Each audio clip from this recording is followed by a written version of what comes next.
YouTube ಒಂದು ಬಂಗಾರದ ಗಣಿ. ನಾನು ಇವತ್ತು ಹುಷಾರಿಲ್ಲ ಅದಕ್ಕೆ ನಿಮ್ಗೆ ವಿಡಿಯೋ ಹಾಕಿಲ್ಲ ಅಂತ ಈ ಕರುಣೆಯ ವಿಡಿಯೋಗಳನ್ನ ನಾವು ಮಾಡಲ್ಲ. ನಿಮಗೆ ಫಸ್ಟ್ ಟೈಮ್ ದೊಡ್ಡ ಅಮೌಂಟ್ ಸಿಕ್ಕಿದಾಗ ಖುಷಿ ಆದದ್ದು ಯಾವ ಅಮೌಂಟ್ಗೆ? ಒಂದು ವಿಡಿಯೋಗೆ 20 ರೂಪಾಯಿ ಬಂದದ್ದು ಇದೆ, 20,000 ಬರೋ ವಿಡಿಯೋನು ಇದೆ. ಅದ್ರಲ್ಲಿ ತುಂಬಾ ಒಳ್ಳೆ ಮಾಹಿತಿ ಇದ್ರೆ ಜನನೇ ಮಾಡ್ಕೋತಿದ್ದಾರೆ. ನಾನು ಅದನ್ನ ಯಾವ್ದು ಕಾಪರೇಟು ಕೇಳ್ತಿಲ್ಲ, ಏನಿಲ್ಲ, ಆಯ್ತು ಮಾಡ್ಕೋರಪ್ಪ ನೀವು, ಒಳ್ಳೆ ಮಾಹಿತಿ ತಾನೆ ಬದುಕಿನ ಬಗ್ಗೆ. 20 ರೂಪಾಯಿಗೆಲ್ಲ ನಾವು ಏನೇನು ಒದ್ದಾಡಿದೀವಿ, ಏನೇನು ನಾಟಕ ಮಾಡಿದೀವಿ ನಮ್ಗೆ ಗೊತ್ತಿದೆ. ಒಂದೊತ್ತಿನ ಮೀಲ್ಸ್ಗೆ ಏನು ಒದ್ದಾಡಿದೀವಿ, ಏನು 100 ವರ್ಷದ ಕಥೆನೂ ಅಲ್ಲ, ಈಗ ಒಂದು 3-4 ವರ್ಷಕ್ಕೆ ಮುಂಚೆನೆ.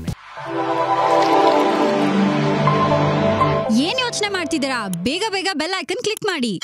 ನನ್ನ ಜೊತೆ ಸ್ಟುಡಿಯೋನಲ್ಲಿದ್ದಾರೆ ಕಲಾ ಮಾಧ್ಯಮ ಪರಂ ಅಂತಾನೆ ಫೇಮಸ್ ಆಗಿರೋ KS ಪರಮೇಶ್ವರ್ ಅವರು. ನಮಸ್ಕಾರ ಪರಮೇಶ್ವರ್ ಅವರೇ, ಥ್ಯಾಂಕ್ ಯು ಸೋ ಮಚ್ ನನ್ನ ಜೊತೆ ನನ್ನ ಸ್ಟುಡಿಯೋಗೆ ಬಂದು ನನ್ನ ಜೊತೆ ಮಾತಾಡಿದ್ದಕ್ಕೆ. ಪಲ್ಲವಿ ಅವರೇ, ಬಹಳ ಧನ್ಯವಾದ. ನಾನು ರೇಡಿಯೋ ಸಿಟಿಯ ದೊಡ್ಡ ಅಭಿಮಾನಿ. ಕಾಲೇಜ್ ಡೇಸಿಂದ ನಾನು ಕಾಲೇಜ್ಗೆ ಹೋಗ್ತಾ ಬರ್ತಾ ಬಸ್ಗಳಲ್ಲಿ ಹಾಕಿರ್ತಿದ್ರು, ಇಲ್ಲ ಕ್ಯಾಬಲ್ಲಿ ಓಡೋಗಿ ಬರ್ತಿತ್ತು. ಆಮೇಲೆ ನಾನು ಕಂಪನಿಗೆ ಸೇರ್ಕೊಂಡೆ. ಆ್ಯಂಡ್ ನಿಮ್ಮ ಆಫೀಸ್ಗೆ ಹತ್ರ ಇರುವಂಥ NG ರೋಡಲ್ಲೇ ನಾನು ಒಂದು ಕಂಪ್ನಿಲಿ ಕೆಲಸ ಮಾಡ್ತಿರ್ಬೇಕಾದ್ರೆ ನಮ್ಮ ಕ್ಯಾಬ್ ಡ್ರೈವರ್ ಯಾವಾಗಲೂ ಹಾಕಿರೋನು. ಸೊ ಸಿಟಿ ರೇಡಿಯೋ ಸಿಟಿ ಒಳ್ಳೇದಾಗಲಿ, ಆಲ್ ದಿ ಬೆಸ್ಟ್. ನಾನು ಕರೆಸಿದ್ದಕ್ಕೆ ನಿಮ್ಗೆ ಭಾಳ ಧನ್ಯವಾದ. ಸೊ ಫ್ರಮ್ ಲಿಸ್ನರ್, ಇವಾಗ ನಮ್ಮ ಸ್ಪೆಷಲ್ ಗೆಸ್ಟ್ ಆಗಿ ಚೇರ್ ಮೇಲೆ ಕೂತಿದ್ದೀರಾ. ಅದಕ್ಕೆ ಒಂದು ವೆರಿ ಇಂಪಾರ್ಟೆಂಟ್ ಫ್ಯಾಕ್ಟರ್ ಅಂತಾನೆ ಇದೆ. ಸೋಷಿಯಲ್ ಮೀಡಿಯಾ ಜನ ಬರೀ ಟ್ರೋಲ್ ಮಾಡೋಕ್ಕೆ ಅಥವಾ ಅವ್ರ ಜೀವನದಲ್ಲಿ ಏನು ನಡೀತಾ ಇದೆ ಅದರ ಬಗ್ಗೆ ಮಾಹಿತಿ ಬೇರೆಯವ್ರಿಗೆ ಕೊಡೋಕ್ಕೆ, ನಮ್ಮ ಜೀವನ ತುಂಬ ಚೆನ್ನಾಗಿದೆ ಅಂತ ತೋರಿಸ್ಕೊಳ್ಳೋಕೆ ಯೂಸ್ ಮಾಡ್ತಾರೆ. ಆದರೆ ನೀವು ಸೋಷಿಯಲ್ ಮೀಡಿಯಾನ, ಎಸ್ಪೆಷಲಿ ಯೂಟ್ಯೂಬ್ ಚಾನೆಲ್ನ ನಾಲೆಡ್ಜ್ ಸ್ಪ್ರೆಡ್ ಮಾಡೋಕ್ಕೆ, ಗೊತ್ತಿಲ್ಲದಿರೋ ಕಥೆಗಳನ್ನ ಜನದವರೆಗೂ ರೀಚ್ ಮಾಡೋಕ್ಕೆ ಯೂಸ್ ಮಾಡ್ತಾ ಇದ್ದೀರಾ. ಈ ಥಾಟ್ ಎಲ್ಲಿಂದ ಬಂತು ನಿಮಗೆ? ಇದು ಬಹುಶಃ ನನ್ನ ಕಾಲೇಜ್ ಡೇಸಿಂದಲೇ ಅದರ ಒಂದು ಬೀಜ ಇತ್ತು ಅಂತ ಕಾಣುತ್ತೆ. ಯಾಕಂದರೆ ನಾನು ಕಾಲೇಜ್ ಓದ್ಬೇಕಾದ್ರೆ BCom ವಿಪುರಂ ಕಾಲೇಜಲ್ಲಿ ಓದ್ತಿರ್ಬೇಕಾದ್ರೆ ನಾನು ಅವಾಗ ಪ್ರಜಾವಾಣಿ, ಲಂಕೇಶ್ ಪತ್ರಿಕೆ, ಹಾಯ್ ಬೆಂಗಳೂರು ಅಥವಾ ಕುವೆಂಪು, ತೇಜಸ್ವಿ ಸಾಹಿತ್ಯ ಎಲ್ಲ ಓದ್ತಿರ್ಬೇಕಾದ್ರೆ ಇವೆಲ್ಲ ವಿಡಿಯೋ ಆಗಿ ಬಂದರೆ ಎಷ್ಟು ಚೆನ್ನಾಗಿರುತ್ತೆ ಅಂತ ಅವಾಗ ಸಣ್ಣಕ್ಕೆ ಅನ್ಸೋದು. ಅವಾಗ ಇನ್ನೂ ಸೋಷಿಯಲ್ ಮೀಡಿಯಾನೇ ಇಲ್ಲ ಬಿಡಿ, 2004-05 ಮಾತಾಡ್ತಿದ್ದೀನಿ, ಒಂದು 15-20 ವರ್ಷದ್ದು. ಆವಾಗ ನಾನು ಓದ್ತಿದ್ದೆ, ತಿಳ್ಕೊತಿದ್ದೆ. ನನ್ನ ಸ್ಟಡೀಸ್ ಎಲ್ಲ ಮುಗಿದು ನಾನು ಥಿಯೇಟರ್, ನಾನು ಬೇಸಿಕಲಿ ರಂಗಭೂಮಿಯವನು, ಆ ಥಿಯೇಟರ್ ಜರ್ನಿ ಎಲ್ಲ ಮಾಡಿ ನಾನು ಸಿನಿಮಾಗೆ ಅಸಿಸ್ಟೆಂಟ್ ಡೈರೆಕ್ಟರ್ ಆಗಿ ಅಲ್ಲೆಲ್ಲ ಕೆಲಸ ಮಾಡ್ತಿರ್ಬೇಕಾದ್ರೆ ಅಷ್ಟೊತ್ತಿಗೆ ಗೂಗಲ್ ಎಲ್ಲ ಬಂದ್ಬಿಟ್ಟಿತ್ತು. ಗೂಗಲ್ ಬಂದಿತ್ತು. ಅವಾಗ ಯೂಟ್ಯೂಬ್ ಕೂಡ ಸ್ವಲ್ಪ ಇತ್ತು. ಅವಾಗ ಇಂಟರ್ನೆಟ್ ಮಾತ್ರ ತುಂಬ ಕಾಸ್ಟ್ಲಿ ಇದ್ರು ಕೂಡ ಯೂಟ್ಯೂಬ್ ಕೂಡ ಇತ್ತು. ಯಾವ್ದಾದ್ರು ಒಂದು ವಿಚಾರ ಬೇಕು ಅಂತಂದಾಗ ನಾವು ಯಾವುದೋ ಒಂದು ಕೀವರ್ಡ್ ಹಾಕಿ ಹುಡುಕಿದಾಗ ಅದ್ರ ಮಾಹಿತಿ ಸಿಗ್ತಿರ್ಲಿಲ್ಲ. ಬಹುಶಃ ಕನ್ನಡದ ಹೆಚ್ಚು ಸಿಗ್ತಿರ್ಲಿಲ್ಲ. ನಾನು ಹೇಳ್ತಿರೋ 2012-13 ಅಂದ್ರೆ ಕರೆಕ್ಟ್ 10 ವರ್ಷದ ಹಿಂದಿನ ಕತೆ. ಅವಾಗ ನಾವು ಅಂದ್ಕೋತಿದ್ವಿ, ಹೌದು ನಾನೊಬ್ಬ ಫಿಲ್ಮ್ ಮೇಕರ್, ಈಗ ನಾನೊಬ್ಬ ಥಿಯೇಟರ್ ಲಿಟ್ರೇಚರ್ ಎರಡೂ ಗೊತ್ತಿರುವಂತ ಒಬ್ಬ ಫಿಲ್ಮ್ ಮೇಕರು. ಸೊ ನಾನು ಈಗ ಇಲ್ಲಿ ಕೆಲಸ ಮಾಡ್ತಿದ್ದೀನಿ. ಸೊ ಎಲ್ಲರೂ ಸಿನಿಮಾ ಮಾಡ್ತಾರೆ, ಎಲ್ಲರೂ ಥಿಯೇಟರ್ ರಿಲೀಸ್ ಮಾಡಕ್ಕೆ ಓಡಾಡ್ತಿರ್ತಾರೆ. ಆದರೆ ಕನ್ನಡದಲ್ಲಿ ಒಂದು ನಾಲೆಡ್ಜ್ ಬ್ಯಾಂಕ್ ಇಲ್ವಲ್ಲ. ನಾಲೆಡ್ಜ್ ಬ್ಯಾಂಕ್, ಈಗ ಯಾರೋ ಒಬ್ಬ ಸ್ಟೂಡೆಂಟ್, ಯಾರೋ ಒಬ್ರು ಮನೆಯಲ್ಲಿ ಯಾರೋ ಒಬ್ರಿಗೆ ಯಾವುದೋ ಒಂದು ಮಾಹಿತಿ ಬೇಕು, ಅದು ವಿಡಿಯೋ ಸಮೇತ ಬೇಕು ಅಂತ ಇಲ್ವಲ್ಲ ಅಂತನ್ನುವ ಕೊರತೆ ನನಗೆ ಕಾಡಿತ್ತದು. ಸೊ ಹಾಗಾಗಿ ನಾವೇ ಯಾಕೆ ಮಾಡಬಾರ್ದು ಅಂತ ಹೇಳಿ ನಾನು ಡಾಕ್ಯುಮೆಂಟ್ರಿ ಫಿಲ್ಮ್ ಮೇಕರ್ ಅದೇ. ಸಿನಿಮಾ ಮಾಡೋ ಅವಕಾಶ ಇದ್ರೂ ಕೂಡ ಬಿಟ್ಟು ನಾನು ಡಾಕ್ಯುಮೆಂಟ್ರಿ ಫಿಲ್ಮ್ ಮೇಕರ್ ಅದೇ. ಅದು ಈಗಲೂ ಕೂಡ ಕನ್ನಡದಲ್ಲಿ untouched profession documentary film making. ಅಂದ್ರೆ documenting things, documenting topics, documenting people, ತುಂಬಾ ರೇರ್ ವಿಷಯ ಅದು. ಸೊ ಅದನ್ನು ಶುರು ಮಾಡಿದ್ವಿ ನಾವು. ತೇಜಸ್ವಿ, ಕುವೆಂಪು, ಬೇಂದ್ರೆ ಇವರು ಡಾಕ್ಯುಮೆಂಟ್ರೀಸ್ ಮಾಡ್ತಿದ್ವಿ. ಈ ಸಂದರ್ಭದಲ್ಲಿ ಮಾಡ್ತಾ ನನಗೆ ಗೊತ್ತಿಲ್ಲದಿರುವಂತ ನಾನೇ ಎಷ್ಟೋ ವಾವುಗಳಿಗೆ ಒಳಗಾಗ್ತಿದ್ದೆ. ಹೌದಲ್ಲ, ಎಷ್ಟೊಂದು ವಿಷಯ ಇದೆ ನನಗೆ ಗೊತ್ತಿಲ್ವಲ್ಲ ಅಂತ ಹೇಳಿ. ಸೊ ಅವುಗಳನ್ನ ಯೂಟ್ಯೂಬಲ್ಲಿ ನಾನು ಪ್ರಸಾರ ಮಾಡ್ತಾ ಬಂದಾಗ ಜನಗಳಿಂದಲೂ ಕೂಡ ರೆಸ್ಪಾನ್ಸ್ ಶುರು ಆಯಿತು. ಸೊ ಹಾಗೆ ಶುರು ಆಗಿದ್ದು ಈಗ ಇಲ್ಲಿ ನಿಮ್ಮ ಮುಂದೆ ಮಾತಾಡೋ ಮಟ್ಟಿಗೆ ನೀವೆಲ್ಲ ಬೆಳೆಸಿದ್ದೀರಿ ಕನ್ನಡಿಗರು. ಅದು ನೀವು ಡಾಕ್ಯುಮೆಂಟ್ರಿ ಅನ್ನೋದನ್ನ ಮಾಡ್ತಿರುವಾಗ ಎಷ್ಟು ರಿಸರ್ಚ್ ಅನ್ನೋದನ್ನ ಮಾಡ್ತೀರಾ? ನೀವು ಒಂದು ಶೂಟ್ ಮಾಡೋಕ್ಕಿಂತ ಮುಂಚೆ ಆಫ್ಕೋರ್ಸ್ ರಿಸರ್ಚ್ ಅನ್ನೋದು ಬೇಕೇ ಬೇಕು, ಅಥವಾ ನೀವು ಒಂದು ಆನ್ ದ ಸ್ಪಾಟ್ ಡಾಕ್ಯುಮೆಂಟ್ರಿ ಅನ್ನೋದನ್ನ ಮಾಡ್ತೀರಾ? ಫಸ್ಟ್ ಈ ಸಬ್ಜೆಕ್ಟ್ ಮೇಲೆ ನಾವು ಡಾಕ್ಯುಮೆಂಟ್ರಿ ಮಾಡ್ತೀವಿ, ನನಗೇನು ಸಿಗುತ್ತೋ ಅದು ನಾನು ರೆಕಾರ್ಡ್ ಮಾಡೋಕೆ ಹೋಗ್ತೀನಿ. ಯಾವ ಥರ ನೀವು ಡಿಸೈಡ್ ಮಾಡೋದು? ಇಲ್ಲ, ಮೊದಲು ಅದಕ್ಕೊಂದು ನೀವು ಹೇಳಿದಾಗ ಒಂದು ರಿಸರ್ಚ್ ಬೇಕೇ ಬೇಕು ಮೇಡಮ್. ಈಗೇನಾಗಿದೆ, ಈ ನಮ್ಮ 10 ವರ್ಷದ ಡಾಕ್ಯುಮೆಂಟ್ರಿ ಫಿಲ್ಮ್ ಮೇಕಿಂಗ್ ಅನುಭವದಲ್ಲಿ ಈಗ ನನಗೆ ಸ್ವಲ್ಪ ವಿಷಯ ಅರ್ಥ ಆಗಿದೆ. ಸೊ ಕೆಲವು ಸಲ ಕಡಿಮೆ ರಿಸರ್ಚ್ ಇದ್ರೂ ಕೂಡ ಹೋದ್ರೆ ಬೇಗ ನನಗೆ ಕನೆಕ್ಟ್ ಆಗಿ ಶುರು ಮಾಡೋಕ್ಕಾಗುತ್ತೆ. ಆದ್ರೆ ಪ್ರಾರಂಭ ಮಾಡಿದಾಗ ನಾವು, ಉದಾಹರಣೆಗೆ ನಾವು ಮಾಡಿದ ಮೊದಲ ಡಾಕ್ಯುಮೆಂಟ್ರಿ ಪೂರ್ಣಚಂದ್ರ ತೇಜಸ್ವಿ, ಕನ್ನಡ ದೊಡ್ಡ ಸಾಹಿತಿಗಳು, ಕುವೆಂಪು ಅವರ ಮಗ, ಅವ್ರ ಬಗ್ಗೆ ನಾವು 1 ವರ್ಷ ಸ್ಟಡಿ ಮಾಡಿದ್ವಿ. ಅಂದ್ರೆ ಕ್ಯಾಮ್ರಾ ಆನ್ ಮಾಡಕ್ ಮೊದಲು 1 ವರ್ಷ ನಾವು ಕುತ್ಕೊಂಡು ಓದಿ ಬರೆದು ನೋಡಿ ಸಂಬಂಧಪಟ್ಟವ್ರನ್ನೆಲ್ಲ ಮಾತಾಡಿಸಿ ಸೊ ಏನೇನ್ ಮಾಹಿತಿ ಸಿಗ್ಬೋದು ಅಂತ ಹೇಳಿ ಶುರು ಮಾಡಿದ್ವಿ. ಸೊ ಆ ತರ ಹೇಗೆ ಅಂದ್ರೆ ಒಬ್ಬ LKG ಹುಡುಗ ABCD ಬರೆಯೋಕೆ ಪ್ರಾರಂಭದಲ್ಲಿ ಅವ್ರ ತಾಯಿ ತಿದ್ದಿಸ್ತಿರ್ತಾರೆ, ಮೇಷ್ಟ್ರುಗಳು ತಿದ್ದಿಸ್ತಿರ್ತಾರೆ. ಆದ್ರೆ ಆತ 10ನೇ ಕ್ಲಾಸಿಗೆ ಬಂದಾಗ ABCD ನಂಗೆ ತಿದ್ಕೊಂಡು ಕೂತಿರಲ್ಲ. ಸೊ ಆತರ ನಾವು ಈಗ ಸ್ವಲ್ಪ ನಮ್ಗೆ ಅದು ಫ್ರೀ ಫ್ಲೋ ಆಗಿದೆ, ಮಾಡಿ ಮಾಡಿ ಮಾಡಿ ಅಂತೇಳಿ ನಮ್ಗೆ ಬರುತ್ತೆ ಅಂತ ಹೇಳೋದು ಅಹಂಕಾರನೂ ಅಲ್ಲ. ಆದ್ರೆ ರಿಸರ್ಚ್ ಬೇಕೇ ಬೇಕು. ಓಕೆ. ಉದಾಹರಣೆಗೆ ನಾನು ರೇಡಿಯೋ ಸಿಟಿ ಅವ್ರ ಬಗ್ಗೆ ನಾನು ಇಂಟರ್ವ್ಯೂ ಮಾಡಕ್ಕೆ ಬರ್ತೀನಿ ಅಂದರೆ ನಂಗೆ ರೇಡಿಯೋ ಸಿಟಿ ಅಂದ್ರೆ ಏನೋ ಗೊತ್ತಿರಬೇಕು, ರೇಡಿಯೋ ಸಿಟಿ ಏನು ಕೆಲಸ ಮಾಡುತ್ತೆ, ಅದು FM ಚಾನೆಲ್ ಅಂದ್ರೆ ಏನೋ ಇತಿಹಾಸ ಏನು ಗೊತ್ತಿರ್ಬೇಕು, ನಂಗೆ ಅಟ್ಲೀಸ್ಟ್ ಸ್ವಲ್ಪ ಆದ್ರೂ ಗೊತ್ತಿರಬೇಕು. ಆಗ ಬಂದು ನಾನು ಮಾತಾಡೋಕ್ಕಾಗುತ್ತೆ. ಸುಮ್ಮನೆ ನೇರವಾಗಿ ಬನ್ನಿ ಒಂದೆಲ್ಲೋ ರೇಡಿಯೋ ಸ್ಟೇಷನ್ ಇದೆ ಹಾಗಾಗಲ್ಲ ಅದು. ಯಾಕಂದ್ರೆ ನಾನೇ ಕನೆಕ್ಟ್ ಆಗಿ ನನಗೆ ವಿಷಯ ಅರ್ಥ ಆಗಿದ್ರೆ ನಮ್ಮ ಜನಕ್ಕೂ ನಾನು ತಲುಪ್ಸೋಕ್ಕಾಗಲ್ಲ. ಸೊ ಹಾಗಾಗಿ ರಿಸರ್ಚ್ ಭಾಳ ಮುಖ್ಯ. ಈಗ ಸಿನಿಮಾ ಮಾಡೋಕ್ಕೆ ಸ್ಕ್ರಿಪ್ಟ್ ಮಾಡೋದು ಎಷ್ಟು ಇಂಪಾರ್ಟೆಂಟು, ಡಾಕ್ಯುಮೆಂಟ್ರಿ ಮಾಡೋಕ್ಕೆ ರಿಸರ್ಚ್ ಅಷ್ಟೇ ಇಂಪಾರ್ಟೆಂಟು. ಸೊ ಐ ಥಿಂಕ್ ಯಾರು ಒಳ್ಳೆ ರಿಸರ್ಚರ್ ಆಗ್ತಾರೆ ಅವ್ರು ಒಳ್ಳೆ ಡಾಕ್ಯುಮೆಂಟ್ರಿ ಫಿಲ್ಮ್ ಮೇಕರ್ ಕೂಡ ಆಗೋಕ್ಕಾಗುತ್ತೆ. ಫ್ಯಾಂಟಾಸ್ಟಿಕ್. ಈಗ ರಿಸರ್ಚ್ ಮಾಡೋಕ್ಕೆ ಆಫ್ಕೋರ್ಸ್ ಸಿಕ್ಕಾಪಟ್ಟೆ ಟೈಮ್ ಅನ್ನೋದು ತಗೊಳುತ್ತೆ. ಆದರೆ ಈ ನಡುವೆ ಸೋಷಿಯಲ್ ಮೀಡಿಯಾ, ನಾನು ಮಾತಾಡ್ತಿರೋದು ಶಾರ್ಟ್ ಫಾರ್ಮ್ ಸೋಷಿಯಲ್ ಮೀಡಿಯಾಸ್. ನೀವು ಯೂಟ್ಯೂಬ್ ಶಾರ್ಟ್ಸ್ ತಗೊಳ್ಳಿ ಅಥವಾ ಇನ್ಸ್ಟಾಗ್ರಾಮ್ ರೀಲ್ಸ್ ತಗೊಳ್ಳಿ, ಫೇಸ್ಬುಕ್ ಸ್ಟೋರೀಸ್ ತಗೊಳ್ಳಿ ಅಥವಾ ಫೇಸ್ಬುಕ್ ರೀಲ್ಸ್ ತಗೊಳ್ಳಿ, ಇದರಲ್ಲಿ ಎಲ್ಲ ನಮ್ಮ ಮ್ಯಾಕ್ಸಿಮಮ್ ತೋರಿಸ್ಕೊಳ್ಳೋಕ್ಕಾಗೋದು 30 ಸೆಕೆಂಡ್ಸಿಂದ 60 ಸೆಕೆಂಡ್ಸ್ವರೆಗೂ ಮಾತ್ರ. ಸೊ ಬೇಡದಿಲ್ದಿರೋದು ಬರ್ತಿದೆ, ಪ್ಲಸ್ ನಾಲೆಜು 60 ಸೆಕೆಂಡಲ್ಲೇ ಕೊಡಬೇಕು ಅನ್ನೋ ಒಂದು ಛಲ ಕೂಡ ಎಲ್ಲರಿಗೂ ಬರ್ತಾ ಇದೆ. ದಿನ ಇಷ್ಟು ರೀಲ್ಸ್ನ ಹಾಕಬೇಕು, ದಿನ ಇಷ್ಟು ಸ್ಟೋರೀಸ್ನ ಹಾಕಬೇಕು ಅನ್ನೋ ಒಂದು ಕುತೂಹಲ, ಒಂದು ರ್ಯಾಟ್ ರೇಸ್ಗೆ ಅವರು ಜಾಯಿನ್ ಮಾಡ್ಕೊಂಡು ಮುಂದೆ ಹೋಗ್ತಿದ್ದಾರೆ. ವರ್ಸಸ್ ನಿಮ್ಮ ಲಾಂಗ್ ಫಾರ್ಮ್ ಡಾಕ್ಯುಮೆಂಟ್ರೀಸ್ ಆಗಿರಬಹುದು ಅಥವಾ ವಿಡಿಯೋಸ್ ಆಗಿರ್ಬೋದು ಯೂಟ್ಯೂಬಲ್ಲಿ ಹಾಕಿರೋಂಥದ್ದು, ನಿಮಗೆ ಯಾವ್ದು ಇನ್ನೂ ಈಸಿ ಅನ್ಸುತ್ತೆ ಮಾಡೋದು? ನನಗೇನು ಅನಿಸುತ್ತೆ ಗೊತ್ತಾ ಮೇಡಮ್, ಯಾವುದು ನಮ್ಮ ಆಡಿಯನ್ಸು ಆ ಮೆಂಟಾಲಿಟಿ ಸ್ವಲ್ಪ ಹೊರಗೆ ಬಂದರೆ ಒಳ್ಳೇದು ಅಂತ, ಅಂದರೆ ಕಮ್ಮಿ ಟೈಮಲ್ಲಿ ಹೇಳ್ಬಿಡು ಅನ್ನೋದು, ಅದು ಹಾಗಾಗಲ್ಲ ಅಂತ. ಈಗ ಉದಾಹರಣೆಗೆ ಕಡಿಮೆ ಸಮಯದಲ್ಲಿ ಸಿಕ್ಕಿದ ಅಷ್ಟು ಬೇಗ ಹೊರಟೋಗುತ್ತೆ ನಿಮಗೆ. ಈಗ ನಮ್ದು ಡಾಕ್ಯುಮೆಂಟ್ರೀಸ್ಗಳು ಕಮ್ಮಿ ಅಂದ್ರೆ 20 ನಿಮಿಷ ಇರುತ್ತೆ ಪ್ರತಿ ವಿಡಿಯೋ. ಕಲಾ ಮಾಧ್ಯಮ ಯೂಟ್ಯೂಬ್ ಪೇಜ್ಗೆ ಪ್ರತಿದಿನ 3 ವಿಡಿಯೋ ಹಾಕ್ತೀವಿ. ಪ್ರತಿ ವಿಡಿಯೋನು ಇನ್ನೇನು ಆವರೇಜ್ 20 ನಿಮಿಷ ಇದ್ದೇ ಇರುತ್ತೆ. ಸೊ ಪ್ರತಿದಿನ 60 ನಿಮಿಷ ಅಂದ್ರೆ 1 hour ಫುಟೇಜು ಬೇರೆ ಬೇರೆ ಕ್ಷೇತ್ರಕ್ಕೆ ಸಂಬಂಧಪಟ್ಟಿದ್ದು ಹಾಕ್ತೀವಿ. ನಮಗೆ ಅದಕ್ಕೆ ಅಂತಲೇ ಡೆಡಿಕೇಟೆಡ್ ಆಡಿಯನ್ಸ್ ಇದ್ದಾರೆ. ಅಂದ್ರೆ ನಾನು ನಿನ್ನೆ ದೊಡ್ಡಬಳ್ಳಾಪುರದಲ್ಲಿ ಒಬ್ರು ಲೇಡಿ ಹತ್ರ ನಾನು ಮಾತಾಡ್ತಿದ್ದೆ, ಹಿರಿಯರವರು, ವಯಸ್ಸಾಗಿದೆ, ಅವ್ರು ಯಾವುದೋ ಒಂದು ಅನಾರೋಗ್ಯದ ಕಾರಣಕ್ಕೆ ಮನೇಲಿ ಕೂತ್ಬಿಟ್ಟಿದ್ದಾರೆ, ಬೆಡ್ ರಿಡನ್ ಅವರು ಈ ಕಳೆದ ಸುಮಾರು ತಿಂಗಳಿಂದ. ಅವ್ರ ಮನೆಯ ಟಿವಿ ಗಿದ್ದಿ ಎಲ್ಲ ಕಿತ್ತಾಕ್ಬಿಟ್ಟಿದ್ದಾರೆ, ಟಿವಿ ಎಲ್ಲ ಕಿತ್ತಾಕ್ಬಿಟ್ಟಿದ್ದಾರೆ. ಇಂಟರ್ನೆಟ್ ಟಿವಿ ಅದು, ಸೊ ಅಲ್ಲಿಗೆ ಇದು ಬರುತ್ತೆ ಕಲಾ ಮಾಧ್ಯಮ. ಅವರು ಬೆಳಗ್ಗೆ ಎದ್ದು ದಿನ ಅಷ್ಟು ನೋಡ್ತಾರೆ. ನಾವು ಹಾಕೋ 3 ನೋಡ್ಲಿಲ್ಲ ಅಂದ್ರೆ ದಿನ ಏನೋ ಕಳ್ಕೊಂಡ್ಬಿಟ್ಟೆ ಅಂತ ಅನ್ನೋ ತರಕ್ಕೆ. ಅಂದ್ರೆ ಹೆಚ್ಚು ಮಾಹಿತಿ ನಾವು ಕೊಡೋಕೆ ಸಾಧ್ಯ ಆಗೋದೇ ಲಾಂಗ್ ಫಾರ್ಮಲ್ಲಿ. ವಿವರಗಳು ಕೊಡೋಕ್ಕಾಗೋದು, ಡೀಟೇಲ್ಸ್ ಕೊಡೋಕ್ಕಾಗೋದು, ಸಣ್ಣ ಸಣ್ಣ ಮೈನ್ಯೂಟ್ಸಲ್ಲಿ ದೊಡ್ಡ ವಿಚಾರ ಇರುತ್ತೆ ಅಲ್ಲಿ ಕೊಡೋಕ್ಕಾಗುತ್ತೆ. ಈಗ ಉದಾಹರಣೆಗೆ 16 ಸೆಕೆಂಡ್ದು ಯೂಟ್ಯೂಬಲ್ಲೂ ಶಾರ್ಟ್ಸ್ ಹಾಕ್ಬೋದು. ಆದರೆ ನಾವೇನೋ ವಿಷಯ ಶುರು ಮಾಡೋಕ್ಕೆ ಮೊದಲೇ ಮುಗಿದೋಗುತ್ತೆ 16 ಸೆಕೆಂಡ್ ಆಗಲ್ಲ. ಅಥವಾ ನೀವು ಹೇಳಿದಾಗೆ ಶಾರ್ಟ್ಸು, ರೀಲ್ಸು ಎಲ್ಲ ಇನ್ಸ್ಟಾಗ್ರಾಮ್ ಪೋಸ್ಟ್ಗಳೆಲ್ಲ ಯಾವುದೋ ಟ್ವೀಟ್ ಆದರೆ ಓಕೆ, ಇಷ್ಟು ಇರುತ್ತೆ, ಅದೇನೋ ಅದಕ್ಕೆ ನಮ್ಮ ಪದಗಳ ಮಿತಿ ಇರುತ್ತೆ. ವಿಡಿಯೋನ ವಿವರವಾಗಿ ಕೊಡಬೇಕಾಗುತ್ತೆ. ಉದಾಹರಣೆಗೆ ನಾವು ಯಾವುದೋ ಒಂದು ಕೋಟೆ ಒಂದು ವಿಡಿಯೋ ಮಾಡ್ತೀವಿ, ಸೊ ಆ ಕೋಟೆಯ ಆರ್ಕಿಟೆಕ್ಚರ್ ಹೇಗಿದೆ ತೋರ್ಸಕ್ಕೆ ನಮ್ಗೆ ಸಮಯ ಬೇಕು. ಅಥವಾ ಯಾರೋ ಒಬ್ಬ ದೊಡ್ಡ ಸಾಧಕರ ಬದುಕನ್ನು ಹೇಳ್ತಿರ್ತೀವಿ, ಅವ್ರ ಬದುಕಿ 50 ವರ್ಷದ ಸಾಧನೆ ಅನುಭವ ಇರುತ್ತೆ, ಅದನ್ನ ನಾವು ಶಾರ್ಟ್ಸ್ ಮಾಡೋಕ್ಕಾಗಲ್ಲ, ಲಾಂಗ್ ಅವರ್ಸ್ ಬೇಕಾಗುತ್ತೆ. ಆಮೇಲೆ ಅಷ್ಟಷ್ಟು ನೋಡಿದಾಗ ಏನಾಗುತ್ತೆ, ಅವ್ರ ಬದುಕಿಗೆ, ನೋಡ್ತಿರುವ ವೀಕ್ಷಕನ ಬದುಕಿಗೆ, ಓ ನನ್ನ ಬದುಕಲ್ಲಿ ಈ ಸಮಸ್ಯೆಗೆ ಇಲ್ಲಿ ಪರಿಹಾರ ಇದೆಯಲ್ಲ ಇವ್ರ ಬದುಕಲ್ಲಿ ಅಂತ ಅವ್ರಿಗೊಂದು ಮಾಹಿತಿ, ಮೋಟಿವೇಶನ್, ಒಂದು ಸೊಲ್ಯೂಷನ್ ಸಿಗುತ್ತೆ. ಯಾಕೆ ಇಂಟರ್ವ್ಯೂಸ್ ನೋಡ್ಬೇಕು ಅಂದ್ರೆ, ಉದಾಹರಣೆಗೆ ಪಲ್ಲವಿ ಅವರ ಯಾವುದೋ ಒಂದು ಪ್ರಾಬ್ಲಮ್ ಸಾಲ್ವಿಂಗ್ ಸ್ಕಿಲ್ ನನಗೆ ಯೂಸ್ ಆಗ್ಬೋದು. ಸೊ ಆ ಥರದ ಒಂದು ಅಪ್ರೋಚ್ ಅದು. ಹಾಗಾಗಿ ಈಗ ಎಷ್ಟೇ ಶಾರ್ಟ್ಸ್, ಎಷ್ಟೇ ರೀಲ್ಸ್, ಎಷ್ಟೇ ಕಮ್ಮಿ ಸಮಯದ ಬಂದರೂ ಕೂಡ ಲಾಂಗ್ ಅವರ್ಸ್ ಅಂತ ಅನ್ನೋದು ಇದ್ದೇ ಇದೆಯಲ್ಲ. ಹಾಗಾಗಿ ಅದು ಬಹಳ ಇಂಪಾರ್ಟೆಂಟು. ಅದನ್ನು ನಾವು ಮಾಡ್ತಿದ್ದೀವಿ. ನನಗೆ ತುಂಬ ಜನ ಹೇಳ್ತಾರೆ ನೀವು ಶಾರ್ಟ್ಸ್ ಎಲ್ಲ ಮಾಡಿ ಅಂತ. ನಾನು ನಮ್ಮ ಫಾರ್ಮೆಟ್ ಮಾಡೋಕ್ಕೆ ಆಗಲ್ಲ, ಅದನ್ನು ನಮ್ಮಲ್ಲಿ ಸಾಧ್ಯವೇ ಇಲ್ಲ ಅಂತ ಹೇಳ್ತೀನಿ. ಬಟ್ ಅದು ಮಾಡಿಲ್ಲ ಅಂದರೆ ತುಂಬ ಜನ ಮಿಸ್ ಔಟ್ ಆಗ್ತಿದ್ದಾರೆ ನಿಮ್ಮ ಸಬ್ಸ್ಕ್ರೈಬರ್ಸ್ ಅಂತ ನಿಮ್ಗೆ ಅನಿಸುತ್ತಾ? ಹೌದು, ಅದು ಹೌದು. ಆದರೆ ನಾನು ಹೇಳೋದೇನು ಅಂತಂದರೆ, ನಮ್ಮ ಟಾರ್ಗೆಟ್ ಅವ್ರು ಅಲ್ವೇ ಇಲ್ಲ. ಓಕೆ, ಯಾರು ಕಮ್ಮಿ ಸಮಯದಲ್ಲಿ ನಮಗೆ ವಿಷಯ ತಿಳಿಸಿ ಅಂತಾರಲ್ಲ, ಅವ್ರು ಅಲ್ವೇ ಅಲ್ಲ. ನಮಗೆ ಬೇಕಾಗಿರುವಂಥದ್ದು ನಮ್ಮ ವಿಡಿಯೋಸ್ ನೋಡೋಕ್ಕೆ ಸಮಯ ಕೊಡಲೇಬೇಕು. ಅವರು 20 ನಿಮಿಷ ಒಂದು ಎಪಿಸೋಡ್ ಅಂದ್ರೆ 20 ನಿಮಿಷ ಅವ್ರು ಕೊಡಲೇಬೇಕು. ಅವ್ರು ಕೊಡ್ತಾರೆ, ಕೂತ್ಕೋತಾರೆ, ನೋಡ್ತಾರೆ, ತಿಳ್ಕೊತಾರೆ. ಸಿ ಅವರ ಬದುಕಿನ ಒಂದು ದಿನದ 20 ನಿಮಿಷ ಕೊಟ್ರೆ ನಾನು ಖಂಡಿತ ಹೇಳ್ತೀನಿ ಅವ್ರಿಗೆ ಇಡೀ ಜೀವನಕ್ಕಾಗೋಷ್ಟು ಮಾಹಿತಿ ಸಿಕ್ಕಿರುತ್ತೆ. ಅದೇ 16 ಸೆಕೆಂಡ್ 20 ಸೆಕೆಂಡ್ ಕೊಟ್ಟರೆ ಸಾಧ್ಯವೇ ಇಲ್ಲ ಅದು ಹೇಳಕ್ಕೆ. ಒಂದು ಈಗ ಬನ್ನಿ ಸ್ನೇಹಿತರೆ, ನಾನು ರೇಡಿಯೋ ಸಿಟಿ ಆಫೀಸಿಗೆ ಬಂದೇನಕ್ಕೆ 16 ಸೆಕೆಂಡ್ ಮುಗಿದೋಗುತ್ತೆ. ಆದರೆ ರೇಡಿಯೋ ಸಿಟಿ ಹೇಗಿದೆ ಅಂತ ತೋರ್ಸಕ್ಕೆ ನಂಗೆ ಸಮಯ ಬೇಕು. ಸೊ ಆ ಥರ ಹೆಚ್ಚು ಸಮಯ ಕೊಟ್ಟರಷ್ಟು ಅವ್ರ ನಾಲೆಡ್ಜ್ ಜಾಸ್ತಿ ಆಗುತ್ತೆ ಅನ್ನೋದು ನನ್ನ ಅಭಿಪ್ರಾಯ ಮೇಡಮ್. ಆದರೆ ಈ ನಡುವೆ ಎಸ್ಪೆಷಲಿ ಯಂಗ್ಸ್ಟರ್ಸ್ಗೆ ಟೀನೇಜ್ ಅಂತಾನೆ ಹೇಳೋಕ್ಕಾಗಲ್ಲ, ಇವಾಗ 10 ವರ್ಷದ ಮಕ್ಕಳ ಕೈಲೂ ಮೊಬೈಲ್ ಫೋನ್ಸ್ ಇರುತ್ತೆ. ಬಟ್ ಅಂಥವ್ರಿಗೆ ಕೊಡಬೇಕಾಗಿರೋ ನಾಲೆಡ್ಜು ನೀವು ಕೊಡ್ತಾ ಇದ್ದೀರಾ.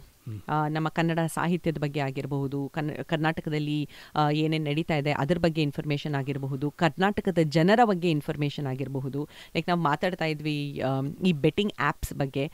ಇದರಿಂದ ಎಷ್ಟು ಜನರ ಮನೆ ಹಾಳಾಗೋಗಿದೆ. ಎಸ್ಪೆಷಲಿ ಕೋವಿಡ್ ಟೈಮಲ್ಲಿ ಅಷ್ಟು ಸಮಯ ಆಯಿತು ಜನ ಹತ್ರ, ಅದಕ್ಕೆ ಆಡ್ತಾ ಇದ್ರು. ಇವಾಗ ಅದೊಂದು ಅಡಿಕ್ಷನ್ ಆಗೋಗಿದೆ.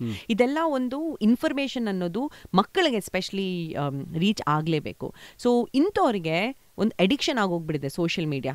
ಅವರು ಆ ಥಂಬ್ ರೂಲ್ ಅಂತಾರೆ ಅಲ್ವಾ, ಸೊ ಅವ್ರ ಥಂಬನ್ನ ಇಟ್ಕೊಂಡು ಮೇಲೆ ತಳ್ಳದೇ ಆಗೋಯ್ತು ಅವ್ರಿಗೆ. ಆ 20 ನಿಮಿಷ ಅವ್ರಿಗೆ ಕೊಡಕ್ಕೆ ಅಷ್ಟೊಂದು ಪೇಷನ್ಸ್ ಅನ್ನೋದಿರಲ್ಲ, ಅವ್ರಿಗೆ ಕೊಡಕ್ಕಾಗೋದು ಬರೀ ಈ 20 ಸೆಕೆಂಡ್. ಅದಕ್ಕೆ ಅನ್ಸುತ್ತೆ ಇನ್ಸ್ಟಾಗ್ರಾಮ್ ರೀಲ್ಸ್ ಇವಾಗ ವೈರಲ್ ಆಗಿ ಎಲ್ಲ ಕಡೆ ಕೂತಿರೋದು. ಬಟ್ ಇಂಥವ್ರಿಗೆ ಈ ಇನ್ಫಾರ್ಮೇಶನ್ ಅನ್ನೋದನ್ನ ಕೊಡಬೇಕು ಅಂತ ಹೇಳಿದ್ರೆ, ಅವ್ರನ್ನ ರೀಚ್ ಮಾಡಬೇಕು ಅಂತ ಹೇಳಿದ್ರೆ, ನೀವು ಯಾವ ತರ ಫಾರ್ಮ್ಯಾಟ್ ಅನ್ನೋದನ್ನ ಮಾಡ್ತೀರಾ, ಅಥವಾ ಯಾವ ತರ ಅವ್ರನ್ನ ಸೆಳೆಸ್ಕೊಳ್ತೀರಾ ನಿಮ್ಮ ಹತ್ರ? ಈ ಉದಾಹರಣೆ ಹೇಳ್ತೀನಿ ಕೇಳಿ. ನಾವು ಮೈಸೂರಲ್ಲಿ ಸ್ನೇಕ್ ಶ್ಯಾಮ್ ಅವ್ರ ಇಂಟರ್ವ್ಯೂ ಮಾಡಿದ್ವಿ. ಬಹುಶಃ ಅದನ್ನ ಒಂದು 3 ದಿವಸ ಮಾಡಿದ್ವಿ, ಅಂದ್ರೆ ಒಂದು 20 hours. ನಾವು ಅದನ್ನ ನಮ್ಮ ಫಾರ್ಮ್ಯಾಟ್ ಏನಿದೆ 20 ನಿಮಿಷ ಪರ್ ಎಪಿಸೋಡ್ ಅನ್ನೋ ತರಕ್ಕೆ ಒಂದು 15-20 ಎಪಿಸೋಡ್ ಮಾಡಿದ್ವಿ ನಾವು ಅದನ್ನ. ಆದರೆ ಆ ಮಾಹಿತಿ ಎಷ್ಟು ಚೆನ್ನಾಗಿತ್ತು ಜನಕ್ಕೆ ಅದರಲ್ಲಿ ಅಂತಂದ್ರೆ, ಸ್ನೇಕ್ ಶ್ಯಾಮ್ ಹೇಳಿದ ಕೆಲವು ಅಪರೂಪದ ಮಾತುಗಳನ್ನ ಯಾರ್ಯಾರೋ ಕೆಲವು ಟ್ರೋಲ್ ಪೇಜ್ನವರು, ಕೆಲವು ಈ ಇನ್ಸ್ಟಾಗ್ರಾಮ್ ರೀಲ್ಸ್ನವರು ಅವರೆಲ್ಲ ಅವರವರೇ ಕಟ್ ಮಾಡಿ 16 ಸೆಕೆಂಡ್ಗೆ ಅದೇನು ಡ್ಯೂರೇಷನ್ ಇದೆಯಲ್ಲ ಅದಕ್ಕೆ ಕಟ್ ಮಾಡಿ ಅವರೇ ವೈರಲ್ ಮಾಡಿ, ಟ್ರೋಲ್ ಮಾಡಿ, ಶೇರ್ ಮಾಡಿ, ಲಕ್ಷಾಂತರ ಜನರ ವಾಟ್ಸಪ್ ಸ್ಟೇಟಸ್ಗೆ ಬಂದು ಎಲ್ಲ ಆಗಿ ನನಗೆ ಒಂದು 1000 ಸಲ ವಾಪಸ್ ಬಂತದ್ದು. ಹಾಗಾಗಿ ಪರಂ ನೀವಲ್ವಾ ಸ್ನೇಕ್ ಶ್ಯಾಮ್ ಜೊತೆ ಇರೋದು ಅಂತ ಹೇಳಿ. ಅಂದ್ರೆ ಅದ್ರಲ್ಲಿ ತುಂಬಾ ಒಳ್ಳೆ ಮಾಹಿತಿ ಇದ್ರೆ ಜನನೇ ಮಾಡ್ಕೋತಿದ್ದಾರೆ. ನಾನು ಅದನ್ನ ಯಾವ್ದೋ ಕಾಪರೇಟು ಕೇಳ್ತಿಲ್ಲ, ಏನಿಲ್ಲ, ಆಯ್ತು ಮಾಡ್ಕೋರಪ್ಪ ನೀವು, ಒಳ್ಳೆ ಮಾಹಿತಿ ತಾನೆ ಬದುಕಿನ ಬಗ್ಗೆ ಅಥವಾ ಯಾವ್ದೋ ಒಂದು ಜೀವನದ ಬಗ್ಗೆ ತುಂಬಾ ಚೆನ್ನಾಗಿ ಮಾತಾಡಿದ್ದಾರೆ. ಅದ್ರದ್ದು ಈಗ ಸುಮಾರು ಆಗ್ತದೆ. ಈಗ ನಾವು ತುಂಬಾ ಸೈಂಟಿಸ್ಟ್ಗಳು ಇಂಟರ್ವ್ಯೂ ಮಾಡಿದ್ವಿ, ಅವ್ರ ಮಾತುಗಳು ಈ ಥರದ್ದೆಲ್ಲ ಆಗ್ತಿದೆ. ಆದರೆ ಅವ್ರವ್ರು ಶಾರ್ಟ್ಸ್ ಮಾಡ್ಕೊಂಡು ಹಾಕ್ಕೊಂಡ್ರೆ ನಮ್ಗೇನು ಅಭ್ಯಂತರ ಇಲ್ಲ. ಆದರೆ ನಮಗೆ 16 ಸೆಕೆಂಡಲ್ಲಿ ಆ ಮಾಹಿತಿ ತಲುಪಿಸೋದು ತುಂಬಾ ಕಷ್ಟ ಆಗ್ತದೆ. ಹಾಗಾಗಿ ನಾವು ಆಮೇಲೆ ನಮ್ದು ಈ ಫಾರ್ಮೆಟ್ ಇದೆಯಲ್ಲ, ಯಾಕಂದ್ರೆ ನಮ್ಮ ಫಾರ್ಮೆಟ್ ಬೇರೆ ಇದೆಯಲ್ಲ, ಅದಕ್ಕೆ ನಮ್ಗೆ ಸಮಯ ಕಮ್ಮಿ ಇದೆ. ಸೊ ಅದನ್ನೇ ನಾವು ಮಾಡ್ತಾ ಹೋಗ್ತಿದೀವಿ. ಸೊ ಅದ್ರಲ್ಲಿ ಯಾರನ್ನ ಜನ ಕಟ್ ಮಾಡಿ ಹಾಕೊಂಡ್ರು ನಮ್ಗೇನು ಅಭ್ಯಂತರ ಇಲ್ಲ. ಸೊ ನೋಡೋಣ, ಮುಂದೆ ಸಮಯ ಸಿಕ್ಕಿ ನಿಮ್ಮಂತ ಯಾವ್ದೋ ಒಳ್ಳೆ ಟೀಮ್ ಸಿಕ್ಕರೆ ನಾವು ಕೂಡ ಶಾರ್ಟ್ಸ್ಗೆಲ್ಲ ಬರೋಣ. ಅಬ್ಸಲ್ಯೂಟ್ಲಿ. ಇನ್ನೊಂದು ಏನು ಅಂದ್ರೆ, ನೀವು 20 minute ಫಾರ್ಮ್ಯಾಟ್ ಅನ್ನೋದನ್ನ ಮಾಡ್ತಿದ್ದೀರಾ. ನೀವು ಹೇಳ್ದಂಗೆ ದಿನಕ್ಕೆ 1 hour 60 ನಿಮಿಷ ಕಾಂಟೆಂಟ್ ಅನ್ನೋದು ಕೊಡ್ತಾ ಇದ್ದೀರಾ. ನಾವು ದಿನದಲ್ಲಿ ಆ 4 hour ಕಾಂಟೆಂಟಿಗೆ ಒಂದು 15 ನಿಮಿಷ ಮಾತಾಡೋ ಕಾಂಟೆಂಟಿಗೆ ಅಷ್ಟು ರಿಸರ್ಚ್ ಅನ್ನೋದನ್ನ ಮಾಡ್ತೀವಿ, ಯೋಚನೆ ಮಾಡ್ತಾ ಇರ್ತೀವಿ ಏನು ಕಾಂಟೆಂಟ್ ಕೊಡೋದು, ಅದು ಇನ್ಫಾರ್ಮೇಟಿವ್ ಆಗಿರ್ಬೋದು, ಅದು ಜನಕ್ಕೆ ಒಂದು ನಾಲೆಜ್ ಅನ್ನೋದನ್ನ ಕೊಡಬೇಕು. ಸುಮ್ಮನೆ ಮಾತಾಡೋದಷ್ಟೇ ಅಲ್ಲ, ಕೇಳಿಸ್ಕೊಂಡವ್ರಿಗೆ ಅನ್ನಿಸ್ಬೇಕು, ಓ ಇವ್ರು ಮಾತಾಡಿದ್ದನ್ನು ನಾನು ಕೇಳಿಸ್ಕೊಂಡಿದ್ದೀನಿ, ಇದರಿಂದ ನನಗೇನೋ ಒಂದು ಒಳ್ಳೇದಾಗಿದೆ ಅಂತ. ಅದೇ ಥರ ನೀವು ದಿನಕ್ಕೆ 3 ಎಪಿಸೋಡ್ ಹಾಕ್ತಾ ಇದ್ದೀರಾ. ಸೊ ಎಲ್ಲಿಂದ ಈ ಕಾಂಟೆಂಟ್ ಅನ್ನೋದನ್ನ ತರ್ತೀರಾ ನೀವು? ನಾವು ಕರ್ನಾಟಕದಿಂದಲೇ ತರ್ತೀವಿ, ಬೇರೆ ಎಲ್ಲೂ ಹೋಗೋಕ್ಕಾಗಿಲ್ಲ. ಆದರೆ ನಾನು ಆಗಲೇ ಹೇಳಿದಾಗೆ ಈಗ ನಾನೊಬ್ಬ ಯೂಟ್ಯೂಬರ್ ಅಥವಾ ಕಂಟೆಂಟ್ ಕ್ರಿಯೇಟರ್ ಆಗಿ ನಮಗೆ ಆಸಕ್ತಿ ಇದ್ರೆ, ನನಗೆ ಹಲವು ವಿಧದ ಆಸಕ್ತಿ ಇದೆ ಮೊದಲಿಂದಲೂ. ಅದು ನಮ್ಮ ತಂದೆ ತಾಯಿ ಮಾಡಿದ ಸಹಾಯ, ನಮಗೆ ಪಾಠ ಕಲಿಸಿದ ಮಾಸ್ಟರ್ಗಳು ಮಾಡಿದ ಸಹಾಯ, ನನ್ನ ಸ್ಕೂಲ್ ಕಾಲೇಜ್ ಡೇಸಲ್ಲಿ ನನ್ನ ಸ್ನೇಹಿತರು ಮಾಡಿದ ಸಹಾಯ, ನನ್ನ ಪತ್ನಿ ಮಾಡಿದ ಸಹಾಯ. ನನಗೆ ನಾನು ಓದಿದ ಕಾಮರ್ಸ್ ಒಂದು ವಿಭಾಗ, ಆದ್ರೆ ನಾನು ಬಂದಿದ್ದು ಕಲೆಗೆ 2ನೇ ವಿಭಾಗ.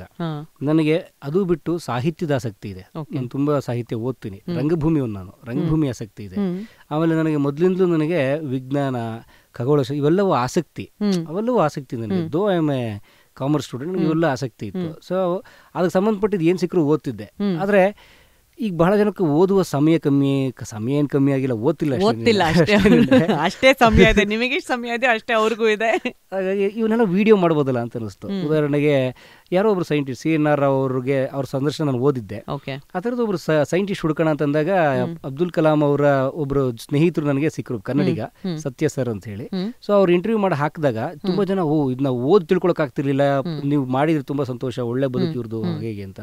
ಸೊ ಆ ಥರ ನಮಗೆ ಆಸಕ್ತಿ ಇದ್ರೆ, ಒಬ್ಬ ಕಾಂಟೆಂಟ್ ಕ್ರಿಯೇಟರ್ಗೆ ಆಸಕ್ತಿ ಇದ್ರೆ ಅವರು ಆ ಕ್ಷೇತ್ರಗಳಲ್ಲಿ ಹೋಗಕ್ಕಾಗತ್ತೆ. ಇಲ್ಲಾಂದ್ರೆ ಏನಾಗುತ್ತೆ, ನಮಗೆ ಅದ್ರ ಆಸಕ್ತಿ ಇಲ್ಲ ಅಂದ್ರೆ ಅದು ನಮ್ಗೆ ಫಸ್ಟ್ ಅರ್ಥ ಆಗಲ್ಲ. ಅರ್ಥ ಆಗದ್ರೆ ನಾವು ಅದನ್ನ ಮಾಡಕ್ ಹೋಗಿಲ್ಲ ಅಂದ್ರೆ ನಾವು ಅದನ್ನ ಟೆಲಿಕಾಸ್ಟ್ ಮಾಡಲ್ಲ, ಅದೆಲ್ಲ ಆಗುತ್ತೆ. ಸೊ ಯಾರಾದ್ರೂ ನಿಮಗೆ ಈ ತರ ಮೆಸೇಜಸ್ ಅಥವಾ ಕಾಲ್ಸ್ ಅನ್ನೋದನ್ನ ಕೊಡ್ತಾರ, ಓ ಇವ್ರಿದ್ದಾರೆ ನೋಡಿ, ಇವ್ರ ಬಗ್ಗೆ ನೀವು ಶೂಟ್ ಅನ್ನೋದನ್ನ ಮಾಡಬಹುದು ಅಂತ. ಸೊ ಅಂತ ಮೆಸೇಜಸ್ ಬಂದಾಗ ನೀವು ಅಲ್ಲಿಗೆ ಹೋಗ್ತೀರಾ, ಅಥವಾ ನಿಮ್ಮ ರಿಸರ್ಚ್ನೇ ಮಾಡಿ ನೀವೇ ಫೈಂಡ್ ಔಟ್ ಮಾಡ್ತೀರಾ ಯಾರ ಬಗ್ಗೆ ಏನಾದ್ರು ಮಾತಾಡ್ಬೇಕಾಗಿದ್ರೆ ಅಥವಾ ಜಾಗದ ಬಗ್ಗೆ ಏನಾದ್ರು ಮಾತಾಡ್ಬೇಕಾಗಿದ್ರೆ? ನಮಗೆ ಮೇಡಮ್ ಬಹಳ ಮುಕ್ತವಾಗಿ ಹೇಳ್ತೀನಿ, ನಾನು ಮೊದಲು ಧನ್ಯವಾದ ಹೇಳ್ತೀನಿ. ನಮ್ಗೆ ಯಾರ್ಯಾರು ತಾವು ಅಗೋಚರವಾಗಿ ಇದ್ಕೊಂಡು ನಮಗೆ ಮಾಹಿತಿಗಳನ್ನ ಕೊಟ್ಟರು, ಈಗಲೂ ಕೊಡ್ತಿದ್ದಾರೆ, ಅವರೆಲ್ಲರಿಗೂ ನಾನು ಧನ್ಯವಾದ ಹೇಳ್ತೀನಿ. ಯಾಕಂದ್ರೆ ಸುಮಾರು ಒಂದು 60% ಅಷ್ಟು ಮಾಹಿತಿಗಳನ್ನ ನಮ್ಮ ವೀಕ್ಷಕರೇ ಕೊಟ್ಟಿರೋದು. ಈಗ ಯಾರ್ದೋ ಒಂದು ಇಂಟರ್ವ್ಯೂ ಮಾಡಿ ಹಾಕ್ತಿವಿ, ಅದನ್ನ ನೋಡ್ತಾರೆ, ಪರಂ ಇವ್ರದ್ದು ಮಾಡಿದ್ರಲ್ಲ ನೋಡಿ, ಇದೊಂದಿದೆ ನೋಡಿ ಇದೇ ಥರದ್ದು, ಇದು ನೀವು ಟ್ರೈ ಮಾಡ್ಬೋದಲ್ಲ ಅಂತ. ನಾವು ಯಾವುದೇ ರೀತಿಯ ಈಗೋ ಇಲ್ಲದೆ, ಯಾವುದೇ ರೀತಿಯ ಒಂದು ಅಹಂ ಇಲ್ಲದೆ, ಹೌದಾ ಕೊಡಿ ಅಂತ ಹೋಗ್ತೀವಿ. ಅವ್ರ ಬಗ್ಗೆ ಈಗ ಹುಡ್ಕಕ್ಕಂತೂ ಮಾಹಿತಿ ಇದೆ. ಗೂಗಲ್ ಅವ್ರ ಹೆಸರು ಹಾಕಿದ್ರೆ ಯಾರು ಸಾಧಕರಿದ್ರೆ ಬಂದೇ ಬರುತ್ತೆ. ನಾವು ನೋಡ್ತೀವಿ, ಅವ್ರು ಕರೆಕ್ಟ್ ಅವ್ರು ಹೇಳ್ತಿರೋ ಸತ್ಯ ಜಿನ್ಯೂನ್ ಅನ್ಸಿದ್ರೆ ನಾವು ಅವ್ರನ್ನ ಕಾಂಟ್ಯಾಕ್ಟ್ ಮಾಡ್ತೀವಿ, ಅವ್ರು ಕೇಳ್ಕೊತೀವಿ, ಅವ್ರ ಮುಂದುವರಿತೀವಿ. ನಾವು ವಿಡಿಯೋದಲ್ಲಿ ಕೂಡ ಅವ್ರು ಧನ್ಯವಾದ ಹೇಳ್ತೀವಿ ಮಾಹಿತಿ ಕೊಟ್ಟವ್ರಿಗೆ. ಸೊ ಆ ಥರ ಇದೆ. ಅದನ್ನ ಮಾಡಿದ್ರೆ ತುಂಬ ಒಳ್ಳೇದು ಎಲ್ರೂ. ಓಕೆ. ಅವಾಗ ಏನಾಗುತ್ತೆ, ಅವಾಗ ಬೆಳಿತಾರೆ ಅವರು. ಅಹಂ ಇಲ್ದೆ ಈಗೋ ಇಲ್ದೆ ಸ್ವೀಕರಿಸೋದು ಗುಣ ಕಲ್ತ್ಕೊಂಡ್ರೆ ಅವ್ರು ಬೆಳಿತಾರೆ. ಸೊ ಹಾಗಾಗಿ ನಮ್ಮ ವೀಕ್ಷಕರೇ ನಮಗೆ ಒಂದು ರೀತಿ ಮಾಹಿತಿದಾರರು, ಈ ಪೊಲೀಸ್ ಇನ್ಫಾರ್ಮೆಂಟ್ಸ್ ಇದ್ದಂಗೆ ಆಡಿಯನ್ಸ್ ನಮ್ಗೆ informants. Okay. So content creation ಅನ್ನೋದು ತುಂಬಾ ಜನ ಯೋಚನೆ ಮಾಡ್ತಾರೆ. ಅಗೇನ್ ನಾನು ಸೋಷಿಯಲ್ ಮೀಡಿಯಾ ಇಂದ ಬಂದು ಶಾರ್ಟ್ ಫಾರ್ಮ್ ಇಂದ ಬಂದು ಲಾಂಗ್ ಫಾರ್ಮ್ ಬಗ್ಗೆ ಮಾತಾಡ್ತಾ ಇರೋದು. ಜನ ಯೋಚನೆ ಮಾಡ್ತಾರೆ, ಕಾಂಟೆಂಟ್ ಕ್ರಿಯೇಟರ್ ತಾನೆ, ಏನೋ ಒಂದು ಮೊಬೈಲ್ ಫೋನ್ ಇತ್ತು ಅಂದ್ರೆ ಆಯ್ತು, ಏನ್ ಬೇಕೋ ಅದನ್ನ ಮಾತಾಡ್ಕೋ, ಅದನ್ನ ರೀಲ್ ಹಾಕೋ, ಅದು ವೈರಲ್ ಆಯ್ತು ಅಂದ್ರೆ ನಿಮಗೆ ದುಡ್ಡು ಬರುತ್ತೆ ಅಂತ. ಕಾಂಟೆಂಟ್ ಕ್ರಿಯೇಟರ್ ಆಗಿ ನಿಮ್ಮ ದಿನಚರಿ ಹೇಗಿರುತ್ತೆ? ನಮ್ಮ ದಿನಚರಿ ಎಲ್ಲರ ಥರನೇ ಇರುತ್ತೆ. ಆದರೆ ಸ್ವಲ್ಪ ಒಂದು 3-4 ಅವರ್ ಜಾಸ್ತಿ ಕೆಲಸ ಇರುತ್ತೆ. ನಾವು ಬೆಳಗ್ಗೆ ಒಂದು 6ಕ್ಕೆ ಎದ್ರೆ ನಮ್ಮದು ಏನೋ ಪುಟ್ಟದೊಂದು ಏನೋ ವ್ಯಾಯಾಮನ ಏನೋ ಮುಗಿಸ್ಕೊಂಡು ನಮ್ಮ ದಿನಚರಿ ಮುಗಿಸಿ ಬೆಳಗ್ಗೆ ನಮ್ಮ ವಿಡಿಯೋ ಪ್ರತಿದಿನ 3 ವಿಡಿಯೋ ಬರಬೇಕು. ಆ ವಿಡಿಯೋದ ಅಪ್ಲೋಡ್ ಅಂದ್ರೆ ತಮ್ನೈಲ್ ಆಗಿ ಅದಕ್ಕೆ ಒಂದು ಕಂಟೆಂಟ್, ಅದಕ್ಕೊಂದು ಕಂಟೆಂಟ್ ಬರೀಬೇಕು ನಾವು. ಅದು ಟೈಟ್ಲ್ ಆಗ್ಬೋದು, ಟ್ಯಾಗ್ ಆಗ್ಬೋದು, ಅದೆಲ್ಲ ಬರೀಬೇಕು. ಅದೊಂದು 2 ಅವರ್ ಸಮಯ ತಗೊಳ್ಳೋದು ಬೆಳಗ್ಗೆ. ಅದಾದ ನಂತರ ಶೂಟ್ ಇದ್ರೆ ಶೂಟಿಗೆ ಬಂದ್ಬಿಡ್ತೀವಿ 10 ಗಂಟೆ ನಂತರ. ಬೆಂಗಳೂರು ಆದ್ರೆ ಸೊ ಸಂಜೆ ರಾತ್ರಿ ಎಷ್ಟೊತ್ತಾಗ ಶೂಟ್ ಬಂದ್ಮೇಲೆ ಬರೋದು ಮಾತ್ರ ನಮ್ಮ ಕಂಟ್ರೋಲ್ ಇರುತ್ತೆ, ಹೋಗೋದು ನಮ್ಮ ಕಂಟ್ರೋಲ್ ಅಂತ. ಸೊ ಅದಾದ್ಮೇಲೆ ಮತ್ತೆ ರಾತ್ರಿ ನಾವು ಮನೆಗೆ ಹೋಗಿ ಕುಟುಂಬದ ಜೊತೆ ಒಂದು ಪುಟ್ಟ ಸಮಯ ಕಳೆದು ಮತ್ತೆ ನಾವು ಎಡಿಟ್ ಇರುತ್ತೆ. ಯಾಕಂದ್ರೆ ರಾತ್ರಿ ನಾವು 10ಕ್ಕೆ ಹೋಗ್ಲಿ 11ಕ್ಕೆ ಹೋಗ್ಲಿ ರಾತ್ರಿ 2 ಗಂಟೆಗೆ ಹೋಗ್ಲಿ ಮತ್ತೆ ನಾನು 2 ಅವರ್ ಕಂಪ್ಯೂಟರ್ ಮುಂದೆ ಕೂರ್ಲೇಬೇಕು. 2 ಅವರ್ ಎಡಿಟಿಂಗ್ ಮಾಡಬೇಕು. ನಾಳೆ ಎಪಿಸೋಡ್ಸ್ ಬರಲ್ಲ ಇಲ್ಲ ಅಂದ್ರೆ ನನ್ನ ಜೊತೆ ಎಡಿಟರ್ ಇದ್ದಾರೆ ಈಗ, ಅವ್ರು ನಾನು 50% ಸಪೋರ್ಟ್ ಮಾಡ್ತೀನಿ, 50% ನಾನು ಎಡಿಟ್ ಮಾಡ್ಲೇಬೇಕಲ್ಲ. ಸೊ ನಾವು ಎಡಿಟ್ ಮಾಡಿ ಅದೆಲ್ಲ ನೋಡಿ, ಯಾಕಂದ್ರೆ ಅವ್ರು ಎಡಿಟ್ ಮಾಡಿದ್ದು ನೋಡೋದು ನನ್ನ ಜವಾಬ್ದಾರಿ. ಯಾಕಂದ್ರೆ ಕಣ್ ತಪ್ಪಿಂದ ಹೋದ್ರೆ ಮತ್ತೆ ನಾವು ಜವಾಬ್ದಾರ ಆಗ್ತೀವಿ. ಅದೆಲ್ಲ ನೋಡಿ ಸೊ ನಮಗೆ ಪೋಸ್ಟ್ ಪ್ರೊಡಕ್ಷನ್ ಅಂದ್ರೆ ಎಡಿಟಿಂಗ್ ನಮ್ಗೊಂದು ಪ್ರತಿದಿನ 4 ಅವರ್ಸ್ ಸಮಯ ತಿನ್ನುತ್ತೆ. 4 hours ಶೂಟ್ ನಮಗೆ ಪ್ರತಿದಿನ ಒಂದು 8-10 ಅವರ್ಸ್ ಶೂಟ್ ಹೋಗುತ್ತೆ. ಸೊ ಒಂದು 16 hours ಪ್ರತಿದಿನ ಕೆಲಸ ಇದ್ದೇ ಇರುತ್ತೆ. ಹಾಗೆ ಇನ್ನು ಔಟ್ಡೋರ್ ಹೋದ್ರಂತೂ ಬೆಂಗಳೂರು ಬಿಟ್ಟು ಹೊರಗೆ ಹೋದ್ರಂತೂ ಒಂದು 8 ದಿವಸ ನಾವು ಬರಲ್ಲ, ಅಲ್ಲೇ ಓಡಾಡ್ತಿರ್ತೀವಿ. 8 ದಿವಸದ ಬ್ಯಾಕಪ್ ಇಟ್ಟು ಹೋಗಿರ್ತೀವಿ ನಾವು. ಒಂಥರ ಅಮ್ಮ ಮಕ್ಕಳಿಗೆ ಹಬ್ಬಕ್ಕೆ ಹೋದ್ರೆ ಅಡುಗೆ ಮಾಡಿ ಇಟ್ಟೋಗಿರ್ತೀವಿ, ಫ್ರಿಜ್ ಅಲ್ಲಿ ಇಟ್ಬಿಟ್ಟು ಹೋಗಿರೋದು ಊಟನ ಯಾವಾಗ ಬೇಕೋ ಅವಾಗ ಬಿಸಿ ಮಾಡ್ಕೊಂಡು ತಿನ್ನಿ ಅಂತ. ಆದ್ರೆ ನಾವು ಫ್ರಿಜ್ ಅಲ್ಲಿ ಇಡಲ್ಲ, ಅಷ್ಟೇ ಬಿಸಿಯಾಗಿ ಅವ್ರು ನಮ್ಮ ಆಡಿಯನ್ಸ್ಗೆ ವಿಡಿಯೋಸ್ ತಲುಪುತ್ತೆ. ಹಾಗೆ ಅಂದ್ರೆ ನಮ್ಮ ಸಮಸ್ಯೆಗಳನ್ನ ಆಡಿಯನ್ಸ್ ಹೇಳ್ತಾ ಕೂರಬಾರ್ದು. ನಾನು ಇವತ್ತು ಹುಷಾರಿಲ್ಲ ಅದಕ್ಕೆ ನಿಮ್ಗೆ ವಿಡಿಯೋ ಹಾಕಿಲ್ಲ ಅಂತ ಈ ಕರುಣೆಯ ವಿಡಿಯೋಗಳನ್ನ ನಾವು ಮಾಡಲ್ಲ, ಅವು ಬೇರೆ. ಅದು ನಾವು ನನ್ನ ಕಮಿಟ್ಮೆಂಟ್ ಅದು. ಪ್ರತಿದಿನ 3 ವಿಡಿಯೋ ಕೊಡ್ತೀವಿ ನಿಮಗೆ, ಬೇರೆ ಬೇರೆ ಕ್ಷೇತ್ರದಂತ ನಾವು ಭದ್ರಾಗಿದ್ದೀವಿ, ಮಾಡ್ತೀವಿ ಅಷ್ಟೇ. What ever it is. ಯಾವತ್ತಾದ್ರೂ ಮಿಸ್ ಆಗಿದ್ಯಾ? ಒಂದ್ಸಲ ಆಗಿದೆ, 1-2 ಸಲ ಆಗಿದೆ, ಇಲ್ಲ ಅಂತ ನಾನೇನು ಹೇಳಲ್ಲ. 100% ನಾವು ಮಾಡೇ ಇಲ್ಲ ಅಂತಲ್ಲ, 1-2 ಸಲ ಆಗಿದೆ. ಯಾವುದೋ ಒಂದ್ಸಲ ಮಧ್ಯಾಹ್ನದ ವಿಡಿಯೋ ಒಂದ್ಸಲ ಬಂದಿರಲ್ಲ, 1-2-3 ಸಲ ಹಾಗಾಗಿದೆ. ಆದರೆ ಇಲ್ಲೋ ಅದು 0.01%, 99.99% ಪ್ರತಿದಿನ 3 ಬಂದೇ ಬರುತ್ತೆ ಬೇರೆ ಬೇರೆ ಕ್ಷೇತ್ರದ್ದು. ಪುಣ್ಯಕ್ಕೆ ನಮ್ಗೆ ಇನ್ನೂ ಕಂಟೆಂಟ್ ಕೊರತೆ ಆಗಿದೆ, ಸೊ ಆಗದೆ ಇರಲಿ ಅಂತ ನಾನು ಕೇಳ್ಕೊತೀನಿ. ಕಂಟೆಂಟ್ ಕೊರತೆ ಅಂತೂ ಆಗಲ್ಲ.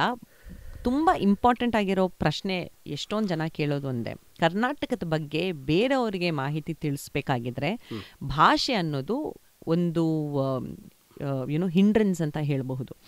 ಅವ್ರಿಗೆ ಕನ್ನಡ ಅರ್ಥ ಆಗಲ್ಲ, ನಾವು ಸಬ್ ಟೈಟಲ್ಸ್ ಇಂಗ್ಲೀಷ್ನಲ್ಲಿ ಹಾಕದೇ ಇದ್ದಾಗ, ಅಥವಾ ಅವ್ರಿಗೆ ಬರೀ ಹಿಂದಿ ಅಥವಾ ಬೇರೆ ಯಾವುದಾದ್ರೂ ಭಾಷೆ ಬರೋ ಹಾಗಿದ್ರೆ ಕರ್ನಾಟಕದ ಬಗ್ಗೆ ಇಷ್ಟೊಂದು ಮಾಹಿತಿ ಇದೆ, ನೀವು ಕೊಡ್ತಾ ಇದ್ದೀರಾ.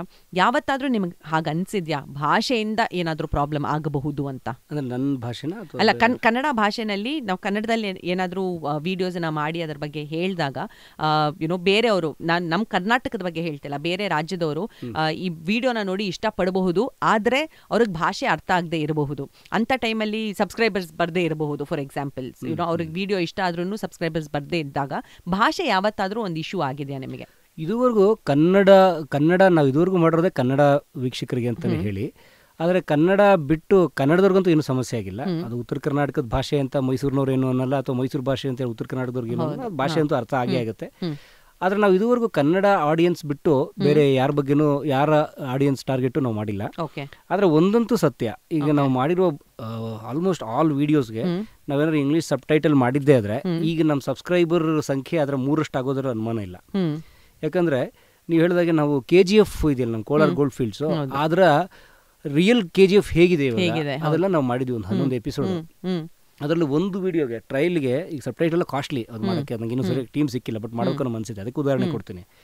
ಅಲ್ಲಿ ಒಂದು 11 ಎಪಿಸೋಡಲ್ಲಿ ಒಂದು ಎಪಿಸೋಡ್ ನಾವು ಸಬ್ ಟೈಟ್ಲ್ ಮಾಡಿಸಿದ್ವಿ, ಇಂಗ್ಲೀಷ್ ಸಬ್ ಟೈಟ್ಲ್ ಮಾಡಿಸಿ ಹಾಕಿದಾಗ ಅದು ಬೇರೆ ಎಲ್ಲ ವಿಡಿಯೋಗಳಿಗಿಂತಲೂ ಚೆನ್ನಾಗಿ ಮೂವ್ ಆಗಿತ್ತು. ಅವಾಗ ಯೂಟ್ಯೂಬಲ್ಲಿ ಅನಾಲಿಟಿಕ್ಸ್ ಕೂಡ ಬರುತ್ತೆ, ಎಲ್ಲೆಲ್ಲಿ ನೋಡಿದ್ದಾರೆ ಅಂತ. ಕನ್ನಡೇತರರು ತುಂಬಾ ಜನ ನೋಡಿದ್ರು ಅದನ್ನ. ಅಂದ್ರೆ ವಿಜುವಲ್ಸ್ ಚೆನ್ನಾಗಿದೆ, ಯಾರೋ ಭಾಷೆ ಕನ್ನಡ ಭಾಷೆಯಲ್ಲಿ ಎಕ್ಸ್ಪ್ಲೈನ್ ಮಾಡ್ತಾರೆ, ಆದ್ರೆ ಅದು ಕನ್ನಡದಲ್ಲಿದೆ, ಅವ್ರಿಗೆ ಅರ್ಥ ಆಗ್ತಿಲ್ಲ. ಆದ್ರೆ ಈ ಸಬ್ ಟೈಟ್ಲ್ ಬಂದ್ರೆ ಅವ್ರಿಗೆ ಅರ್ಥ ಆಗುತ್ತೆ. ಸೊ ಹಾಗಾಗಿ ಬೇರೆ ಇದ್ರಲ್ಲೂ ಓಡಿತ್ತು. ಹಾಗಾಗಿ ಕನ್ನಡದ ಈ ನಾವು ಮಾಡೋ ಅಷ್ಟು ಕಂಟೆಂಟ್ನ ಇಂಗ್ಲೀಷ್ಗೆ ಸಬ್ ಟೈಟ್ಲ್ ಮಾಡಿದ್ರೆ ಬೇರೆ ಭಾಷೆವರೆಗೂ ನೀವು ಹೇಳಿದಾಗ ತುಂಬ ಚೆನ್ನಾಗಿ ತಲುಪುತ್ತೆ. ಆದರೆ ಅದಕ್ಕೆ ನಮ್ಗೆ ಇನ್ನೂ ಸರಿಯಾದ ತಂಡ ಸಿಕ್ಕಿಲ್ಲ. ಅದು ಮಾಡಿದ್ರಂತೂ ನಿಜಕ್ಕೂ ನೀವು ಹೇಳಿದಾಗೆ ಇನ್ನೊಂದಷ್ಟು ಹೆಜ್ಜೆನ ನಾವು ತಲುಪೋದು. ನೋಡೋಣ ದಿನ ನಮ್ಗೆ ಬೇಗ ಬರಲಿ ಅದು ಅಂತ. ಸರಿ, ನೀವು ಶುರು ಮಾಡಿದ್ದು ಯಾವಾಗ? 2014. 2014ರಲ್ಲಿ. ಆ ಜರ್ನಿ ಹೇಗಿತ್ತು? ನೀವು ಎಷ್ಟು ಶ್ರಮ ಪಟ್ರಿ, ಎಷ್ಟು ಕಷ್ಟಪಟ್ರಿ? ನಾವು ಮೂಲತಃ ಸಾಮಾನ್ಯ ಕುಟುಂಬ, ನಮ್ದೆಲ್ಲ ಆವ್ರೇಜ್ ಫ್ಯಾಮಿಲೀಸ್, ಅಂದರೆ ಬಡತನ ಎಲ್ಲರೂ ಫ್ಯಾಮಿಲಿನೇ. ನಾನು ನನ್ನ ಪತ್ನಿ ಸವಿತಾ 2015ರಲ್ಲಿ ಮದುವೆ ಆಗಿದ್ದು. ಆದರೆ ಅದಕ್ಕೆ ಮೊದಲು ನಾವು ಒಳ್ಳೆ ಫ್ರೆಂಡ್ಸು, ನಾನು ಹೆಂಡತಿ ಒಳ್ಳೆ ಫ್ರೆಂಡ್ಸ್ ಆಗಿದ್ವಿ. ನಾವಿಬ್ರು ಥಿಯೇಟರ್ನವರು.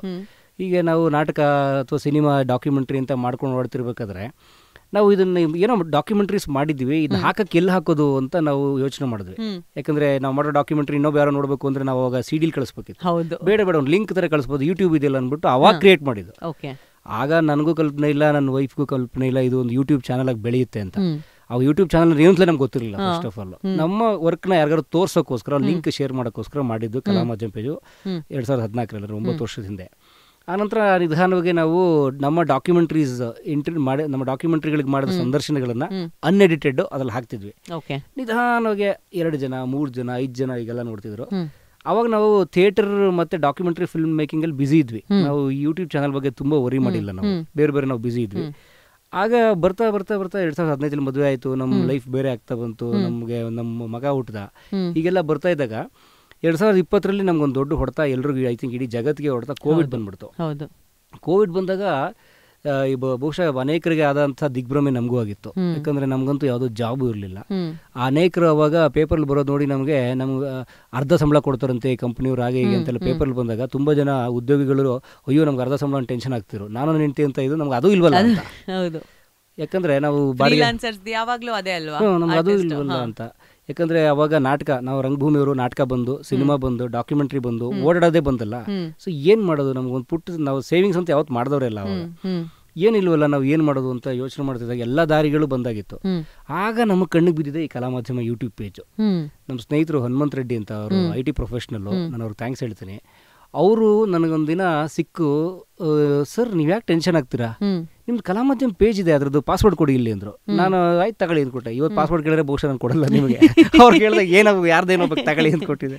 ಅವ್ರು ಚೆಕ್ ಮಾಡಿ, ಪರಮ್ ನಿಮ್ಮ ಅಕೌಂಟಲ್ಲಿ 8,000 ರೂಪಾಯಿ ದುಡ್ಡಿದೆ ಅಂದ್ರು ಅವರು. ಸರ್ ಸುಮ್ಮನೆ ಕೊಡಿ ಅಂದೆ ನಾನು. 8,000 ರೂಪಾಯಿ ಕೊಡಿ ಅಂದೆ. ಅಲ್ಲ ಅದೆಲ್ಲ ಬರಬೇಕಿರಿ ಅಂತ. ನಾನಿದು ಕನ್ನಡ ಒಳಗಿನ ಗಂಟು ಕಾಣುತ್ತೆ, ಕೈಗೆ ಬರಲ್ಲ, ಸುಮ್ಮನೆ ಸರ್ ಯೂಟ್ಯೂಬಿನ ಕಾಸು ಬರೋಕ್ಕೆ ಸಾಧ್ಯ ಅಂತ ನಾನು ಹೇಳಿದೆ. ಇಲ್ಲ ಇದ್ರಲ್ಲಿ ದುಡ್ಡು ಬರುತ್ತೆ, ಅವ್ರೊಂದು ಯೂಟ್ಯೂಬ್ ಚಾನಲ್ ಮಾಡಬೇಕಿತ್ತಂತೆ. ಅವ್ರ IT ಪ್ರೊಫೆಷನಲ್ ತುಂಬಾ ರಿಸರ್ಚ್ ಮಾಡಿದ್ರು ಅದ್ರ ಬಗ್ಗೆ. ನನಗೆ ಅದೆಲ್ಲ ಏನು ಗೊತ್ತಿಲ್ಲ, ವಿಡಿಯೋ ಮಾಡಿ ಹಾಕೋದು ಒಂದೇ ಗೊತ್ತಿತ್ತು. ಅವರೆಲ್ಲ ಬಿಡಿಸಿ ಹೇಳಿದ್ರು. ಒಂದಿನ ನಮ್ಮ ಮನೆಗೆ ಬಂದ್ರು ಅವರು, ಕೂತು ಒಂದು 2 ಅವರ್ ನನಗೆ ಒಂಥರ ಅದೊಂದು ಕ್ಲಾಸ್ ತರ ಕೂತು, ಇದು ಹೀಗಾಗುತ್ತೆ ಅಂತ ಎಲ್ಲ ಬಿಡಿಸಿ ಹೇಳಿದ್ರು. ಒಂದು 8,000 ರೂಪಾಯಿ ದುಡ್ಡಿದೆ, ಒಂದು 7-8 ಸಾವಿರ ಸಬ್ಸ್ಕ್ರೈಬರ್ ಇದ್ದಾರೆ ನಿಮಗೆ, ಹಾಗೆ ಹೀಗೆ ಅಂತ. ನಾನು ಹೌದಾ ಸರ್ ಈಗ ಏನು ಮಾಡೋದು, ನಮ್ಗೆ ಏನು ಸಿನಿಮಾ ಇಲ್ಲ, ನಾಟಕ ಇಲ್ಲ, ರೆವಿನ್ಯೂ ಇಲ್ಲ ಸರ್ ಅಂದಾಗ, ನೀವು ಇದನ್ನ ಮಾಡಿ ಕಂಟಿನ್ಯೂ. ಈಗೆಲ್ಲರೂ ಬಹುಶಃ ಏನೋ ಕೋವಿಡ್ ಕಾರಣಕ್ಕೆ ಮನೆಗಳಲ್ಲಿರ್ತಾರೆ, ಹೋಗಿ ಇಂಟರ್ವ್ಯೂಸ್ ಮಾಡಿ ಹಾಗೆಲ್ಲ ಅಂತ ನಂಗೆ ಒಂದಷ್ಟು ಐಡಿಯಾ ಕೊಟ್ಟರು. ನಾವು ನಮ್ಮ ಕ್ಯಾಮ್ರಾಮನ್ ರವಿರಾಜ್ ಸೇರ್ಕೊಂಡ್ವಿ. ನಾವು ಹೌದಲ್ಲ ಅವ್ರನ್ನ ಇಂಟರ್ವ್ಯೂ ಮಾಡ್ಬೋದು, ನಾವು ಸಿನಿಮಾದವರಾಗಿರೋ ಕಾರಣಕ್ಕೆ, ರಂಗಭೂಮಿಯವರಾಗಿರೋ ಕಾರಣಕ್ಕೆ ಜನಗಳು ಕಾಂಟ್ಯಾಕ್ಟ್ ಇತ್ತು. ಸೊ ನಮ್ಮ ಕಾಂಟ್ಯಾಕ್ಟ್ ಇದೆ, ಇಲ್ಲಿ ನೋಡೋಕೆ ಆಡಿಯನ್ಸು ಇದ್ದಾರೆ, ಇಲ್ಲೊಂದು ಯೂಟ್ಯೂಬ್ ಒಂದು ಪ್ಲಾಟ್ಫಾರ್ಮ್ ಕೂಡ ಇದೆ. ಸೊ ಈ ಮೂರನ್ನು ನಾವು ಬ್ರಿಡ್ಜ್ ಮಾಡ್ಕೋಬೇಕು ಅಂತ ಹೇಳಿ ಶುರು ಮಾಡಿದ್ವಿ. ಸೊ ಕೋವಿಡ್ ಸಂದರ್ಭದಲ್ಲಿ ನಾವು ಇಡೀ ಇದು ಲಾಕ್ಡೌನು, ಪೊಲೀಸ್ನವ್ರು ಎಲ್ಲೋದ್ರು ನಮ್ಮನ್ನ ಅಡ್ಡ ಹಾಕೋರು, ನಿಲ್ಸೋರು, ಮಾತಾಡ್ಸೋರು. ನಾವು ನಮ್ಮದೇ ಕತೆ ಹೇಳೋದು, ಇಲ್ಲ ಸರ್ ಅದು ಹಂಗೆ ಸರ್ ನಾವು ಹಾಗೆ ಅಂತೆಲ್ಲ ಹೇಳೋದು, ಅವ್ರು ನಮ್ಮನ್ನು ಬಿಡೋರು. ಆಮೇಲೆ ಕೆಲವರು ಮನೆಗಳಿಗೆ ಹೋದ ಕೋವಿಡ್ ಸಂದರ್ಭ, ಅವರು ಮನೆಗಳಿಗೆ ಐ ಥಿಂಕ್ ನನ್ನ ಇಂಟರ್ವ್ಯೂ ಮಾಡಕ್ಕೆ ಬಂದು ನಾನು ಬಿಡ್ತಾ ಇರಲಿಲ್ಲ. ಸೊ ಎಷ್ಟೋ ಜನ ನಮ್ಮ ಮನೆ ಹೊರಗೆ ಕೂರಿಸಿ ಇಂಟರ್ವ್ಯೂ ಕೊಟ್ಟಿದ್ದೆ, ಅದು ಅವ್ರು ತಪ್ಪಲ್ಲ, ಸಹಜ, ಅದು ಆಗಿದ್ದ ಪರಿಸ್ಥಿತಿ. ಸೊ ಹಾಗೆ ನಾವು ಅದನ್ನೆಲ್ಲ ನಿಭಾಯಿಸ್ತಾ ಬಂದ್ವಿ. ನಿಧಾನವಾಗಿ ಅದು ಬೆಳೀತಾ ಹೋಯ್ತು. ಬೆಳೆದು ಫಸ್ಟ್ ಟೈಮ್ ನನ್ನ ಕೈಗೆ ಒಂದು 70,000 ರೂಪಾಯಿ ದುಡ್ಡು ಬಂದಾಗ ನನಗದೊಂದು ಸತ್ಯವಲ್ಲೊಂದು 70 ಲಕ್ಷದಷ್ಟು ದೊಡ್ಡ ಅಮೌಂಟ್ ನನಗೆ. ಅಯ್ಯೋ, ಯಾಕಂದ್ರೆ ನಮ್ಮ ಬಾಡಿಗೆನೇ ಅವಾಗ 12,000 ರೂಪಾಯಿ, ಒಂದೇ 3 ತಿಂಗಳು ಬಾಡಿಗೆ ಕಟ್ಟಿರಲಿಲ್ಲ. ಸೊ ಈ ಥರ ಎಲ್ಲ ಆಗಿ ಥರದ್ದು ಮಾಡ್ಕೊಂಡು ಬಂದು ಆವಾಗ ನಮ್ಗೆ ಅನ್ನಿಸ್ತು, ಇಲ್ಲ ಇದ್ರಲ್ಲಿ ಏನೋ ಇದೆ ಮಾಡಬೇಕು ಅಂತ. ಆದರೆ ಹಣಕಾಸು ಎಲ್ಲವನ್ನ ಹೊರತುಪಡಿಸಿ ನಮ್ಗೆ ಸಿಕ್ಕಂಥ ಖುಷಿ ಏನು ಅಂದರೆ, ನಾವು 2020 ಮೇ ಟೈಮಲ್ಲಿ ಶುರು ಮಾಡಿ ಒಂದು 2 ತಿಂಗಳಿಗೇನೆ ರೆಸ್ಪಾನ್ಸ್ ಹೆಂಗೆ ಬರೋಕ್ಕೆ ಶುರು ಆಯಿತು ಅಂತಂದರೆ, ಕನ್ನಡಕ್ಕೆ ಇದು ಅರ್ಜೆಂಟ್ ಬೇಕಾಗಿದೆ, ಕನ್ನಡಕ್ಕೆ ಈ ಕೆಲಸ ತುರ್ತಾಗಿ ಆಗ್ಬೇಕಾಗಿದೆ, ಇದನ್ನ ಮಾಡಿ, ಇದನ್ನ ಬಿಡಬೇಡಿ. ಕನ್ನಡಕ್ಕೆ ಈ ತರದ ಒಂದು ಡೇಟಾಬೇಸೇ ಇಲ್ಲ, ಒಂದು ಮಾಹಿತಿಯ ಒಂದು ಕಣಜ ಇಲ್ಲ, ನೀವು ಮಾಡಿ ಇದನ್ನ, ವಿಡಿಯೋ ಕಂಟೆಂಟ್ ಇಲ್ಲ ಕನ್ನಡದ ಬಗ್ಗೆ ಅಂತ. ಅವಾಗ ನಮ್ಗೆ ದುಡ್ಡು ಕೂಡ ಹಿಂದೆ ಹೊರಟೋಯ್ತು. ಹೊಯ್ ಮತ್ತೆ ಜನ ಹೇಳ್ತಾ ಇದಾರಲ್ಲ ಅಂತ ಹೇಳಿ ಅವಾಗ ನಮ್ಗೆ ಹೆಚ್ಚೆಚ್ಚು ಮಾಹಿತಿ ಬರೋಕ್ ಶುರು ಆಯ್ತು, ಇವ್ರದ್ದು ಮಾಡಿ ಅವ್ರದ್ದು ಮಾಡಿ ಅಂತ. ನಾವೆಲ್ಲವನ್ನ ಬರ್ಕೊಂಡು ನೋಟ್ ಮಾಡ್ಕೊಂಡು ಹಗಲು ರಾತ್ರಿ ಎಲ್ಲ ಮಾಡಿದ್ವಿ. ಸೊ ಹಾಗಾಗಿ ಅದೊಂದಿದೆ ಜರ್ನಿ, ಹೀಗೆ ನಡೀತಾ ಇದೆ. ಸೊ ಸವಾಲುಗಳಂತೂ ನೂರಾರು ಇರ್ತವೆ, ಹೋಗ್ತಾ ಇರೋದು ಮೇಡಮ್. ಸೊ 7,000 ಸಬ್ಸ್ಕ್ರೈಬರ್ಸ್ ಇದ್ದಾಗ ಇವಾಗ 7,000 ಬಂತು ನಿಮಗೆ, ಆಯ್ತಾ? ಎಲ್ಲೋ ಮಧ್ಯದಲ್ಲಿ 70,000 ಅಂತ ಹೇಳಿದ್ರಿ, ಇವಾಗ 10 ಲಕ್ಷ ಸಬ್ಸ್ಕ್ರೈಬರ್ಸ್ ಇದ್ದಾರೆ. ನೀವೇನ್ ನನಗೆ ಕರೆಕ್ಟ್ ಆಗಿ ಹೇಳ್ಬೇಕಾಗಿಲ್ಲ, ಬಟ್ ಈ ಪ್ರಶ್ನೆ ಅಂತೂ ನನಗೆ ಯಾವಾಗ್ಲೂ ಇರುತ್ತೆ. ಯೂಟ್ಯೂಬ್ ಚಾನೆಲ್ ನಡೆಸೋರ್ಗೆ ಅಪ್ರಾಕ್ಸಿಮೇಟ್ಲಿ ಬರೀ ಆಡ್ಸ್ ಅಲ್ಲೇ, ನನಗೆ ಕಾಂಟೆಂಟ್ ಬಗ್ಗೆ ಗೊತ್ತಿಲ್ಲ, ಸಬ್ಸ್ಕ್ರೈಬರ್ಸ್ ಬಗ್ಗೆ ಗೊತ್ತಿಲ್ಲ, ಅಪ್ರಾಕ್ಸಿಮೇಟ್ಲಿ ಎಷ್ಟು ಬರಬಹುದು ತಿಂಗಳಿಗೆ? ಒಂದು 10 ಲಕ್ಷ ಅಂತೂ ಬರೋಲ್ಲ. ನೀವು ಲೆಕ್ಕ ಹಾಕೊಂಡು 7,000 ಸಬ್ಸ್ಕ್ರೈಬರ್ದಾಗ 7,000 ಬಂದಿತ್ತು, 10 ಲಕ್ಷದ 10 ಲಕ್ಷ ಬರುತ್ತೆ ಅನ್ಕೋಬೇಡಿ. ಹೇಗೆ ವರ್ಕ್ ಆಗುತ್ತೆ ಅಂತಂದ್ರೆ, ವಿಡಿಯೋದು ವಾಚ್ ಅವರ್ಸ್ ಅಂತ ಇರುತ್ತೆ. ವಾಚ್ ಅವರ್ಸು ಫುಲ್ ನೋಡಲ್ಲ. ಈಗಲೇ ನಮ್ಮ ವಿಡಿಯೋದ ಒಂದು 20 ನಿಮಿಷ ವಿಡಿಯೋದ ವಾಚ್ ಅವರ್ ಬರೀ 4 ಮಿನಿಟ್ಸ್ ಇರುತ್ತೆ, ಫುಲ್ ನೋಡಲ್ಲ. ಆವ್ರೇಜ್ ಈಗ ಉದಾಹರಣೆ ಪಲ್ಲವಿ ಅವರು ಪೂರ್ತಿ ನೋಡಿರ್ತೀರಿ, ರವಿರಾಜು 2 ನಿಮಿಷ ನೋಡಿರ್ತಾರೆ, ನಾನು 6 ನಿಮಿಷ ನೋಡಿರ್ತೀನಿ. ಯೂಟ್ಯೂಬ್ ಅದನ್ನೆಲ್ಲ ಹಾಕಿ ಮಿಕ್ಸ್ ಮಾಡಿ ಆವ್ರೇಜ್ ಮಾಡುತ್ತೆ. ಇಷ್ಟು ನಿನ್ನ ಯೋಗ್ಯತೆ ಇಷ್ಟು ಇಷ್ಟಾಗ ಅಂತ. ಸೊ ಹಾಗೆ ಇಲ್ಲಿ ನಾನು MG ರೋಡಲ್ಲಿ ಒಂದು ಕಂಪ್ನಿಲಿ ಕೆಲಸ ಮಾಡ್ತೀನಿ ಅಂತ ಹೇಳಿದ್ನಲ್ಲ, ಇವತ್ತೇನಾದರೂ ಬಹುಶಃ ನಾನು ಅಲ್ಲಿ ಕೆಲಸ ಮಾಡ್ತಿದ್ರೆ ನನ್ನ ಜೊತೆ M.Com ಮಾಡಿದ ಫ್ರೆಂಡ್ಸ್ ಎಲ್ಲ ಈಗಲೂ ಕೆಲಸ ಮಾಡ್ತಾರೆ. ಅವ್ರಿಗೊಂದು 60,000 70,000 ಸಂಬಳ ಎಲ್ಲ ಇದೆ, ಯಾಕಂದ್ರೆ ಅವ್ರೊಂದು 12 ವರ್ಷ ಕೆಲಸ ಮಾಡಿದಾರೆ ಅಲ್ಲಿ. ಅದರ 3 ಸಂಬಳ ಅಂತೂ ನಂಗೆ ಬರುತ್ತೆ. ಓಕೆ, ಎಲ್ಲರೂ ಕ್ಯಾಲ್ಕುಲೇಟ್ ಮಾಡಕ್ ಶುರು ಮಾಡಿ 3 ಸಂಬಳ ಅಂದ್ರೆ ಎಷ್ಟು ಅಂತ. ನಾನು ಟ್ಯಾಕ್ಸ್ ಕಟ್ತಾ ಇದ್ದೀನಿ, ನೀವು ಯಾರು ಬೇಕಾದ್ರೂ ಹೇಳಿ. ನಾನು ತುಂಬ ಗೌರವಿಸುವ ಆರಾಧಿಸುವ ಪೂರ್ಣಚಂದ್ರ ತೇಜಸ್ವಿ ಅವರು ಒಂದು ಒಳ್ಳೆ ಮಾತು ಬರೀತಾರೆ ಸಾಹಿತ್ಯದಲ್ಲಿ ಎಲ್ಲೋ ಒಂದು ಕಡೆ. ನಾವು ಬಯಸುವ ಬದುಕು, ನಾವು ಬಯಸಿದಂತೆ ಬದುಕುವ ಸೌಭಾಗ್ಯ, ಅದೊಂದು ಭಯಂಕರ ಹೋರಾಟದ ಪ್ರತಿಫಲ, ಹೌದು, ಸುಮ್ಮನಕ್ಕೆ ಬರೋದಲ್ಲ ಅಂತ. ಈಗ ತುಂಬ ಜನಕ್ಕೆ ಅನ್ಸುತ್ತೆ. ನನ್ನ ಫ್ರೆಂಡ್ಸ್ ಹೇಳ್ತಿರ್ತಾರೆ, ಮಗ ನೀನು ತುಂಬ ಧೈರ್ಯವಂತ ಕಣೋ, ನೀನು ಒಂದು ಕಾಲದಲ್ಲಿ ಕೆಲಸ ಬಿಟ್ಬಿಟ್ಟೆ, ಕೆಲಸ ಬಿಟ್ಟು ಹೋಗಿ ನೀನು ರಿಸ್ಕ್ ತಗೊಂಡು ಹೆಂಗೋ ದೊಡ್ಡನಾಗ್ಬಿಟ್ಟೆ, ನಾವು ನೋಡಿ ಇಲ್ಲೇ ಅಲ್ಲೇ ಇದ್ದೀವಿ. ನೀವೇ ಉತ್ತರ ಪ್ರಶ್ನೆನೂ ನೀವೇ ಹೇಳ್ತಿದ್ದೀರಿ, ಉತ್ತರ ನೀವೇ ಹೇಳ್ತಾ ಇದ್ದೀರಾ. ಅವ್ರು ರಿಸ್ಕ್ ತಗೊಂಡು ಮುಂದೆ ಹೋಗಿ ದೊಡ್ಡನಾಗ್ಬಿಟ್ಟೆ ಅಂತ ನೀವು ತಗೊಂಡಿಲ್ಲ ಅಷ್ಟೇ. ಹಾಗಾಗಿ ನಾನು ತುಂಬ ಆತ್ಮೀಯರು ಫ್ರೆಂಡ್ಸ್ಗಳೆಲ್ಲ ಹೇಳ್ತಾರೆ. ಹಾಗಾಗಿ ಬಟ್ ಕೆಲಸ ಬಿಟ್ಟಾಗ ಅವರೇ ನಂಗೆ ಬೈದಿದ್ರು, ಹಾಳಾಗಿ ಹೋಗ್ತೀವಿ ಮಗ ಹಾಗೆ ಹೀಗೆ ಅಂತೇಳಿ. ಹಾಗಾಗಿ ರಿಸ್ಕ್ ತಗೊಂಡು ಮುಂದೆ ಹೋಗ್ಬೇಕು, ಆದರೆ ಅದರಲ್ಲಿ ಅಲ್ಲೇ ಏನೇ ಸವಾಲು ಬಂದರೂ ಅಲ್ಲೇ ನಿಂತ್ಕೊಳ್ಳೋ ಛಲನೂ ಬೇಕು. ಇದೇ ನಮ್ಗೆ ನೆನಪಿದೆ. ಅದು ನೀವು 20 ರೂಪಾಯಿಗೆಲ್ಲ ನಾವು ಏನೇನು ಒದ್ದಾಡಿದ್ದೀವಿ, ಏನೇನು ನಾಟಕ ಮಾಡಿದ್ದೀವಿ ನಮ್ಗೆ ಗೊತ್ತಿದೆ. ಒಂದೊತ್ತಿನ ಮೀಲ್ಸ್ಗೆ ಏನು ಒದ್ದಾಡಿದ್ದೀವಿ, ಏನು ನೂರಾರು ವರ್ಷದ ಕಥೆನೂ ಅಲ್ಲ, ಈಗ ಒಂದು 3-4 ವರ್ಷಕ್ಕೆ ಮುಂಚೆನೇ. ಹಾಗೆಲ್ಲ ಇದೆ. ಅಂದ್ರೆ ಅದನ್ನ ಏನೋ ಹೇಳ್ಕೊಳ್ಳೋದಲ್ಲ, ಹಾಗಿರುತ್ತೆ ಬದುಕು. ಯಾವಾಗ ಒಂದ್ಸಲ ರೆಗ್ಯುಲರ್ ಸಂಬಳ ಕಟ್ಟಾಗುತ್ತೆ, ಅವಾಗ ಹೋರಾಟ ಸ್ಟಾರ್ಟ್ ಆಗುತ್ತೆ. ಮಧ್ಯಾಹ್ನದ ಊಟಕ್ಕೆ ಏನು ಗೊತ್ತಿಲ್ಲ, ಸಂಜೆ ಏನು ಗೊತ್ತಿಲ್ಲ, ಮನೆ ಓನರ್ಗೆ ಬಾಡೆ ಕಟ್ಟೋದೇನು, ತಲೆ ತಪ್ಪಿಸ್ಕೊಂಡು ಹೋಗೋದೇನು, ಇವೆಲ್ಲಕ್ಕೂ ರೆಡಿಯಾಗಿ ಅವಮಾನಕ್ಕೆ ರೆಡಿ ಆದಾಗ, ಅದಕ್ಕೆ ಲಂಕೇಶ್ ನೀಲುಕಾವ್ಯದಲ್ಲಿ ಬರೀತಾರೆ, ಭಯಂಕರ ಹಸಿವು ಅವಮಾನ ಕಲಿಸುವ ಪಾಠವನ್ನು ಯಾವ ವಿಶ್ವವಿದ್ಯಾನಿಲಯವೂ ಕಲಿಸೋದಿಲ್ಲ. ಅದೇನೋ ಕರೆಕ್ಟು. ಹಾಗಾಗಿ ಅವು ಇದ್ದರೆ ಎಲ್ಲವೂ ಬರುತ್ತೆ ಅಂತಾನೆ ಬರುತ್ತೆ. ಆಗಿದೆ ಬಹುಶಃ ನಮ್ಮ ಆ ದಿನಗಳೇ ನಮ್ಮನ್ನು ಈಗಲೂ ಸ್ವಲ್ಪ ವಿನೀತರನ್ನಾಗಿ ಇಟ್ಟಿದೆ. ನಿಮಗೆ ಒಂದು ವಿಡಿಯೋಗೆ ಮ್ಯಾಕ್ಸ್ ಟು ಮ್ಯಾಕ್ಸ್, ಅಥವಾ let me ask you like this, ನಿಮಗೆ ಫಸ್ಟ್ ಟೈಮ್ ದೊಡ್ಡ ಅಮೌಂಟ್ ಸಿಕ್ಕಿದಾಗ ಖುಷಿಯಾದದ್ದು ಯಾವ ಅಮೌಂಟಿಗೆ? ಮೇಡಮ್, ದೊಡ್ಡ ಅಮೌಂಟ್ ಅನ್ನೋಕ್ಕಿಂತಲೂ ನಮಗೆ ಒಂದು ವಿಡಿಯೋಗೆ 20 ರೂಪಾಯಿ ಬಂದದ್ದು ಇದೆ. ಈಗ ಮಾಡಿರೋ, ಈಗ ಇದು ಪಾಪ್ಯುಲರ್ ಆದ್ಮೇಲೆ ಈಗಲೂ ಕೂಡ ನಾವು ಒಂದು ವಿಡಿಯೋ ಮಾಡಿರೋ 20 ರೂಪಾಯಿ ಬರೋ ವಿಡಿಯೋನೂ ಇದೆ, ಅದರಲ್ಲಿ 20,000 ಬರೋ ವಿಡಿಯೋನೂ ಇದೆ. ಆದರೆ ಅದರ ದೊಡ್ಡ ಮಿಸ್ಟ್ರಿ ಏನು ಗೊತ್ತಾ, ಯಾವ ವಿಡಿಯೋಂದ 20 ರೂಪಾಯಿ ಬರುತ್ತೆ, ಯಾವ ವಿಡಿಯೋಂದ 20,000 ಬರುತ್ತೆ ಇನ್ನೂ ಗೊತ್ತಾಗಿಲ್ಲ. ಹಂಗೇನಾದ್ರು ಗೊತ್ತಾಗ್ಬಿಟ್ಟಿದ್ರೆ ಬಹುಶಃ ಎಲ್ಲರೂ ಬರೀ 20,000 ಬರೋ ವಿಡಿಯೋನೇ ಮಾಡಿರೋರು. ನಮಗೆ ಎಷ್ಟೋ ಸಲ ಅನ್ಸುತ್ತೆ ಈ ವಿಡಿಯೋಯಿಂದ ಸ್ವಲ್ಪ ಚೆನ್ನಾಗಿದೆ ಓಡುತ್ತೆ ಅಂತ. ಅದು ಅಟ್ರು ಫ್ಲಾಪ್ ಆಗಿದ್ದು ಎಷ್ಟು ಉದಾಹರಣೆ ಇದೆ. ನಾವು ಸುಮ್ಮನೆ ಕ್ಯಾಶುಯಲ್ ಆಗಿ ಏನೋ ಸಣ್ಣ ಗ್ಯಾಪಲ್ಲಿ ಮಾಡಿದ ವಿಡಿಯೋ ಹಿಟ್ ಆದದ್ದಿದೆ.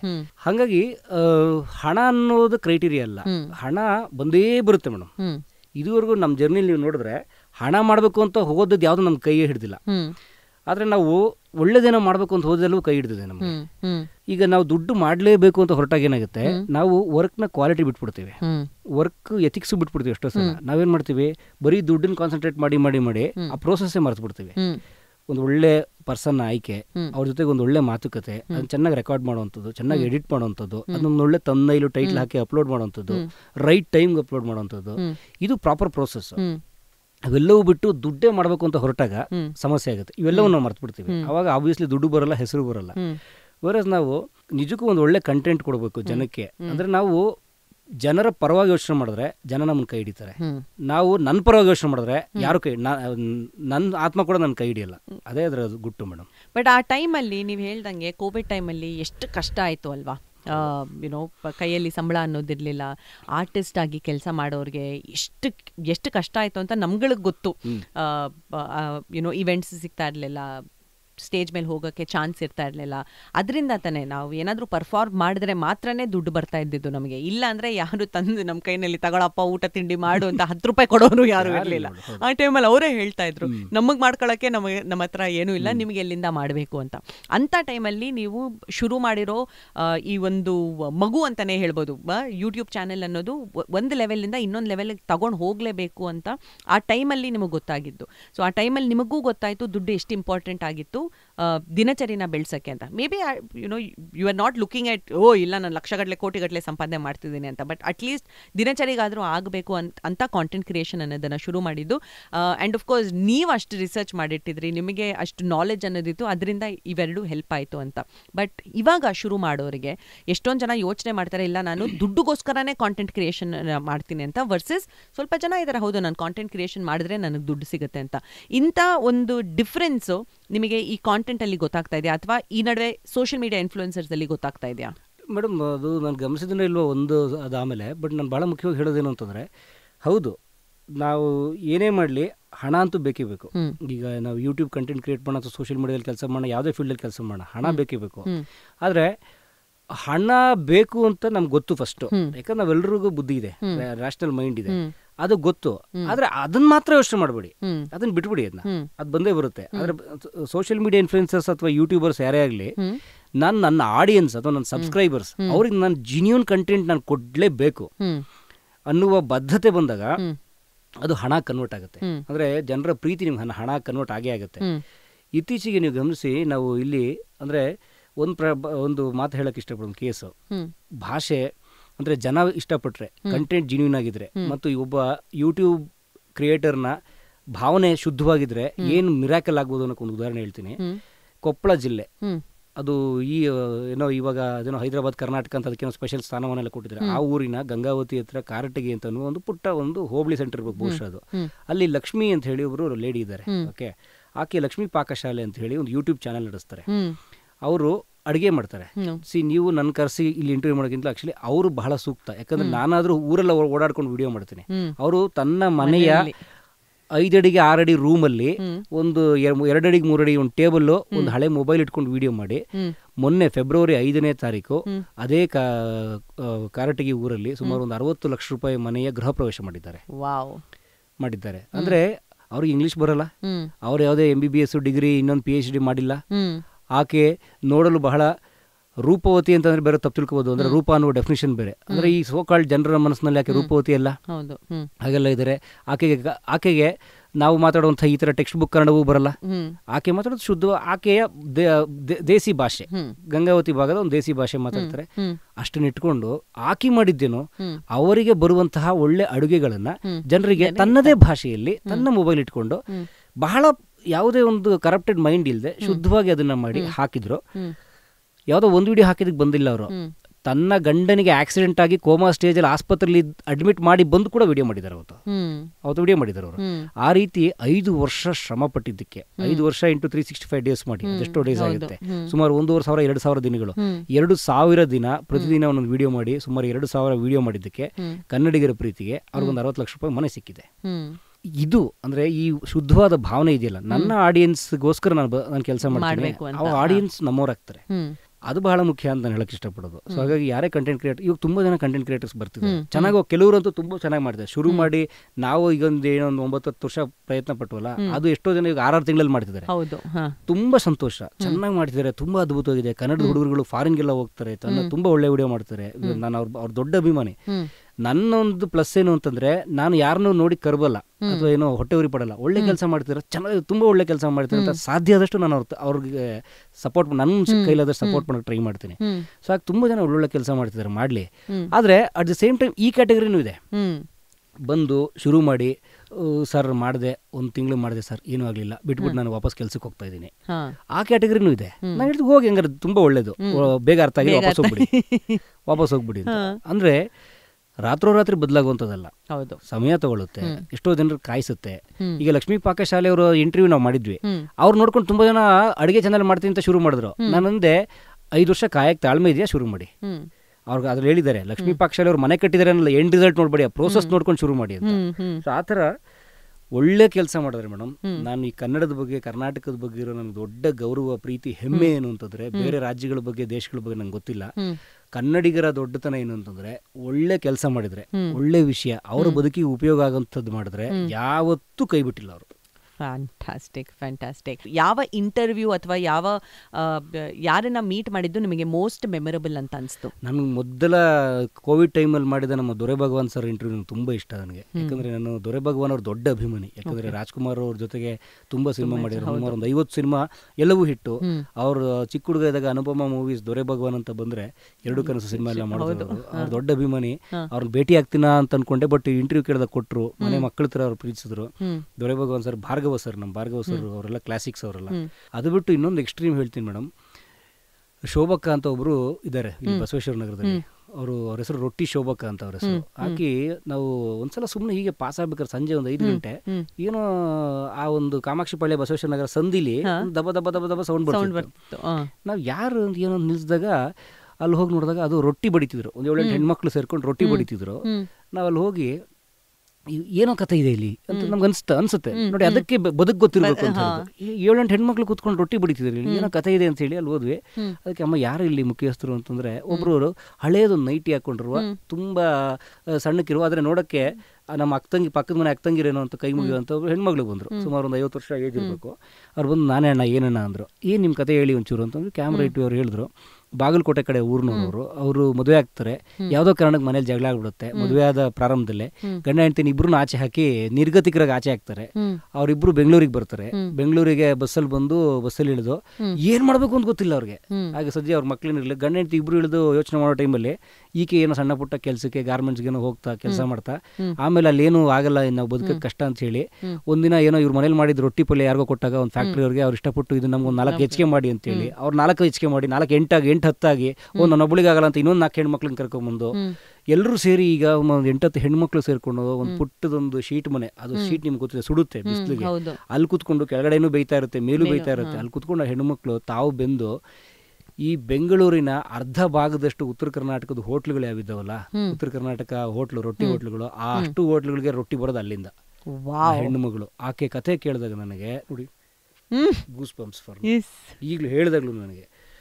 ಆಕಿ ತನ್ನ ಮಗಳನ್ನ ಇಂಜಿನಿಯರ್ ಓದಿಸಿದಾಳೆ, ತನ್ನ ಮಗನಿಗೇನೋ BBM ಓದಿಸಿದಾಳೆ. ಆಕಿ ಮೊನ್ನೆ ಅವ್ರದ್ದು ಮನೆ ಕಟ್ಟಿ, ಅಣ್ಣ ನನ್ನ ಮನೆ ಪೂಜೆ ಅಣ್ಣ ಅಂತ ಫೋನ್ ಮಾಡಿದ್ರು ಅವರು. ಅಂದ್ರೆ ಅವರಲ್ವಾ ಸಾಧಕರು ಅಂಥವ್ರ ಕತೆ ಕೇಳಿದಾಗ ನನಗೆ ತುಂಬ ಸಂತೋಷ ಅನಿಸುತ್ತೆ. ತುಂಬ ಹೆಣ್ಮಕ್ಳು ನಾವು ನೋಡ್ತೀವಿ, ಏನೇನೋ ಪುಟ್ ಕಾರಣಕ್ಕೆ ಡೈವರ್ಸು. ಹೆಣ್ಮಕ್ಳು ತಪ್ಪು ಅಂತಲ್ಲ, ಗಂಡು ಮಕ್ಳದ್ದು ತಪ್ಪಿದೆ ಈಕ್ವಲಿ.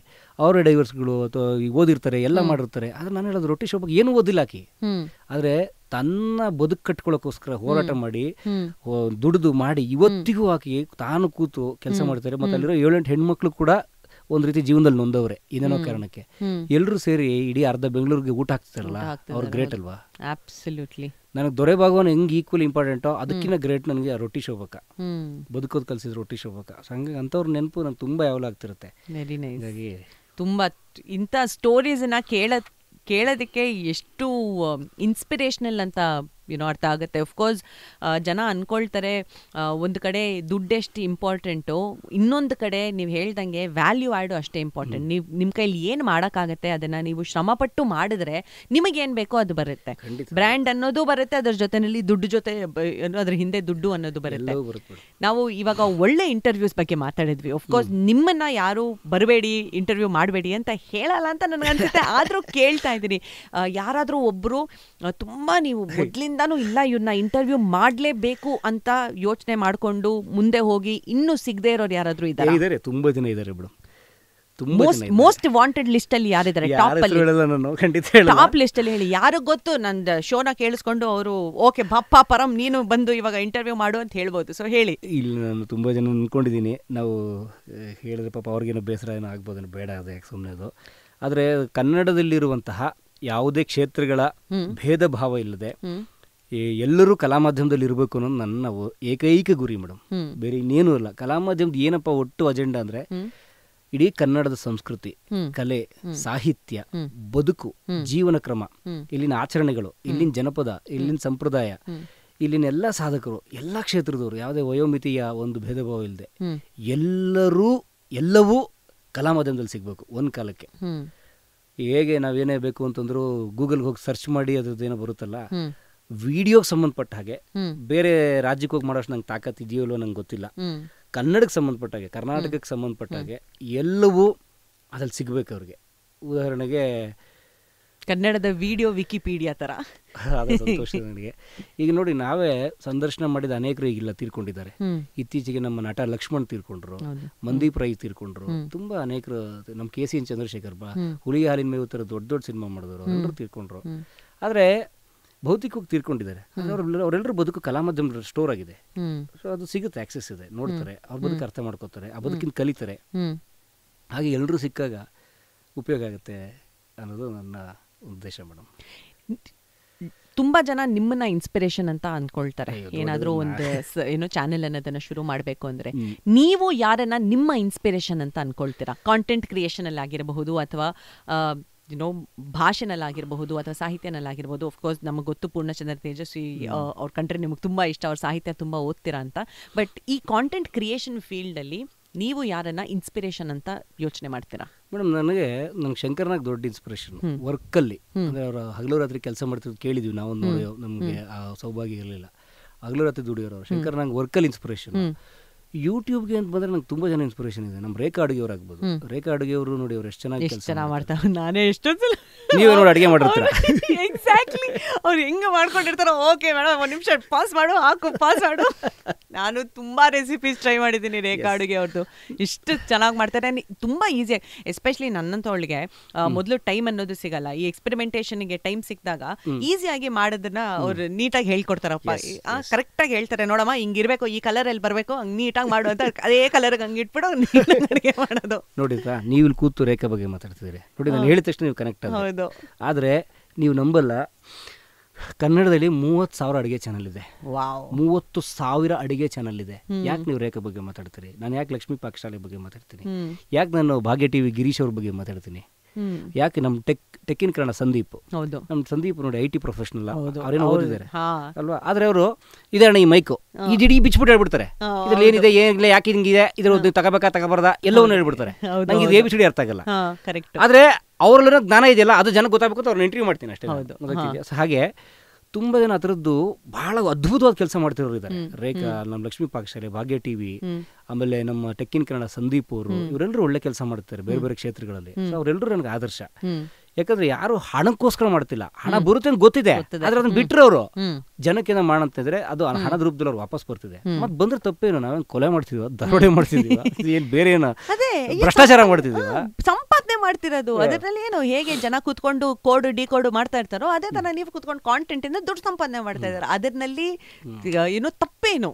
ದುಡ್ಡು ಸಂಪಾದನೆ ಮಾಡಿದ್ರೆ ತಪ್ಪೇನು? ಅದ್ ಯಾಕೆ ಜನ ಅಯ್ಯೋ ಎಷ್ಟು ದುಡ್ಡು ಸಂಪಾದನೆ ಮಾಡ್ತಾ ಇದಾರೆ ನೋಡು? ಅದು ಪ್ರೀತಿ ಮೇಡಮ್,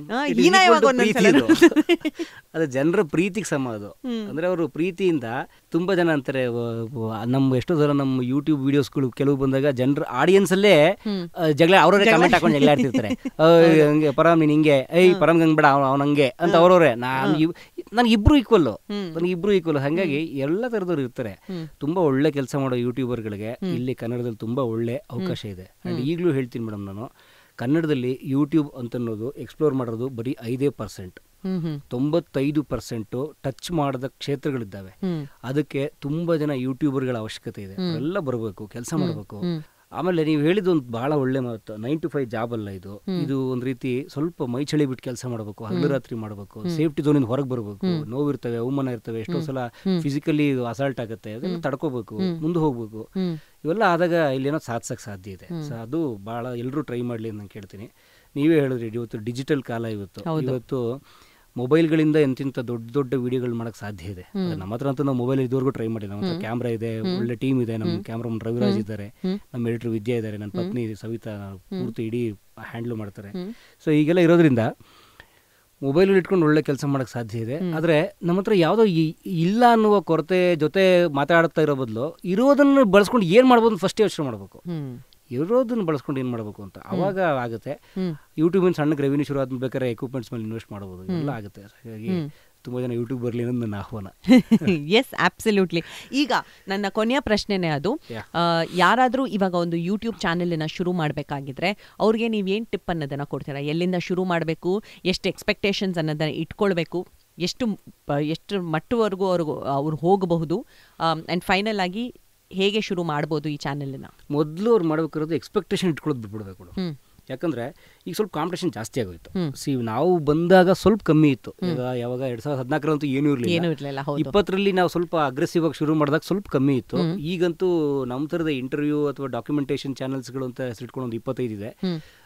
ಆದರೆ ಅದ್ರ ಜೊತೆಗೆ ಬೇರೆ ಬೇರೆ ಅವರು ಬರ್ತಿದ್ದಾರೆ. ಆದರೆ ಈಗ ಸ್ವಲ್ಪ ಕಾಂಪಿಟೇಷನ್ ಇದೆ. ಸೊ ಈಗ ಎಕ್ಸ್ಪೆಕ್ಟೇಷನ್ ಇಟ್ಕೊಳ್ಳೋದು ನಿಲ್ಲಿಸ್ಬೇಕು. ಬಹಳ ಮುಖ್ಯವಾಗಿ ಯೋಚನೆ ಮಾಡಬೇಕಾಗಿರೋದು ಏನಂತಂದ್ರೆ ಟ್ರೂ ಹಾರ್ಟಿಂದ, ಟ್ರೂ ಫೀಲಿಂಗ್ ಇಂದ, ಜನಕ್ಕೋಸ್ಕರನೇ ಮಾಡ್ತೀನಿ ನಾನು.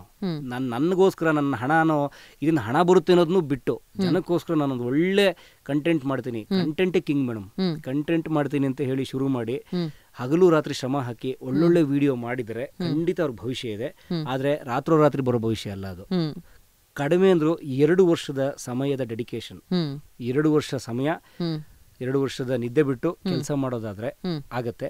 ಅವರೆಲ್ರಿಗೂ ಇಲ್ಲಿ ಮುಕ್ತವಾದ ಸ್ವಾಗತ. ಇಲ್ಲ ಸರ್ 2 ವರ್ಷ ಆಗಲ್ಲ ಸರ್. ಆಮೇಲೆ ಇನ್ನೊಂದಿದೆ ಸರ್, ನನಗೆ ಒಂದು ವಿಡಿಯೋ ಮಾಡೋಕೋರೆ ನನ್ನ ಜಾಬ್ ಹೋಗ್ಬಿಡುತ್ತಲ್ಲ, 2 ದೋಣಿ ಮೇಲೆ ಕಾಲಿಡಕ್ಕಾಗಲ್ಲ.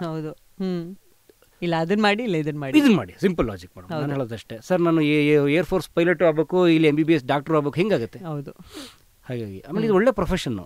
ಇದು ಈಗ ಮೇಡಮ್ MBA ಮಾಡ್ತಾರೆ ಅಥವಾ ಇಂಜಿನಿಯರಿಂಗ್ ಮಾಡ್ತಾರೆ, ಇನ್ನೊಂದೇನೋ ಓದ್ತಾರೆ, MSc ಏನೋ ಮಾಡ್ತಾರೆ.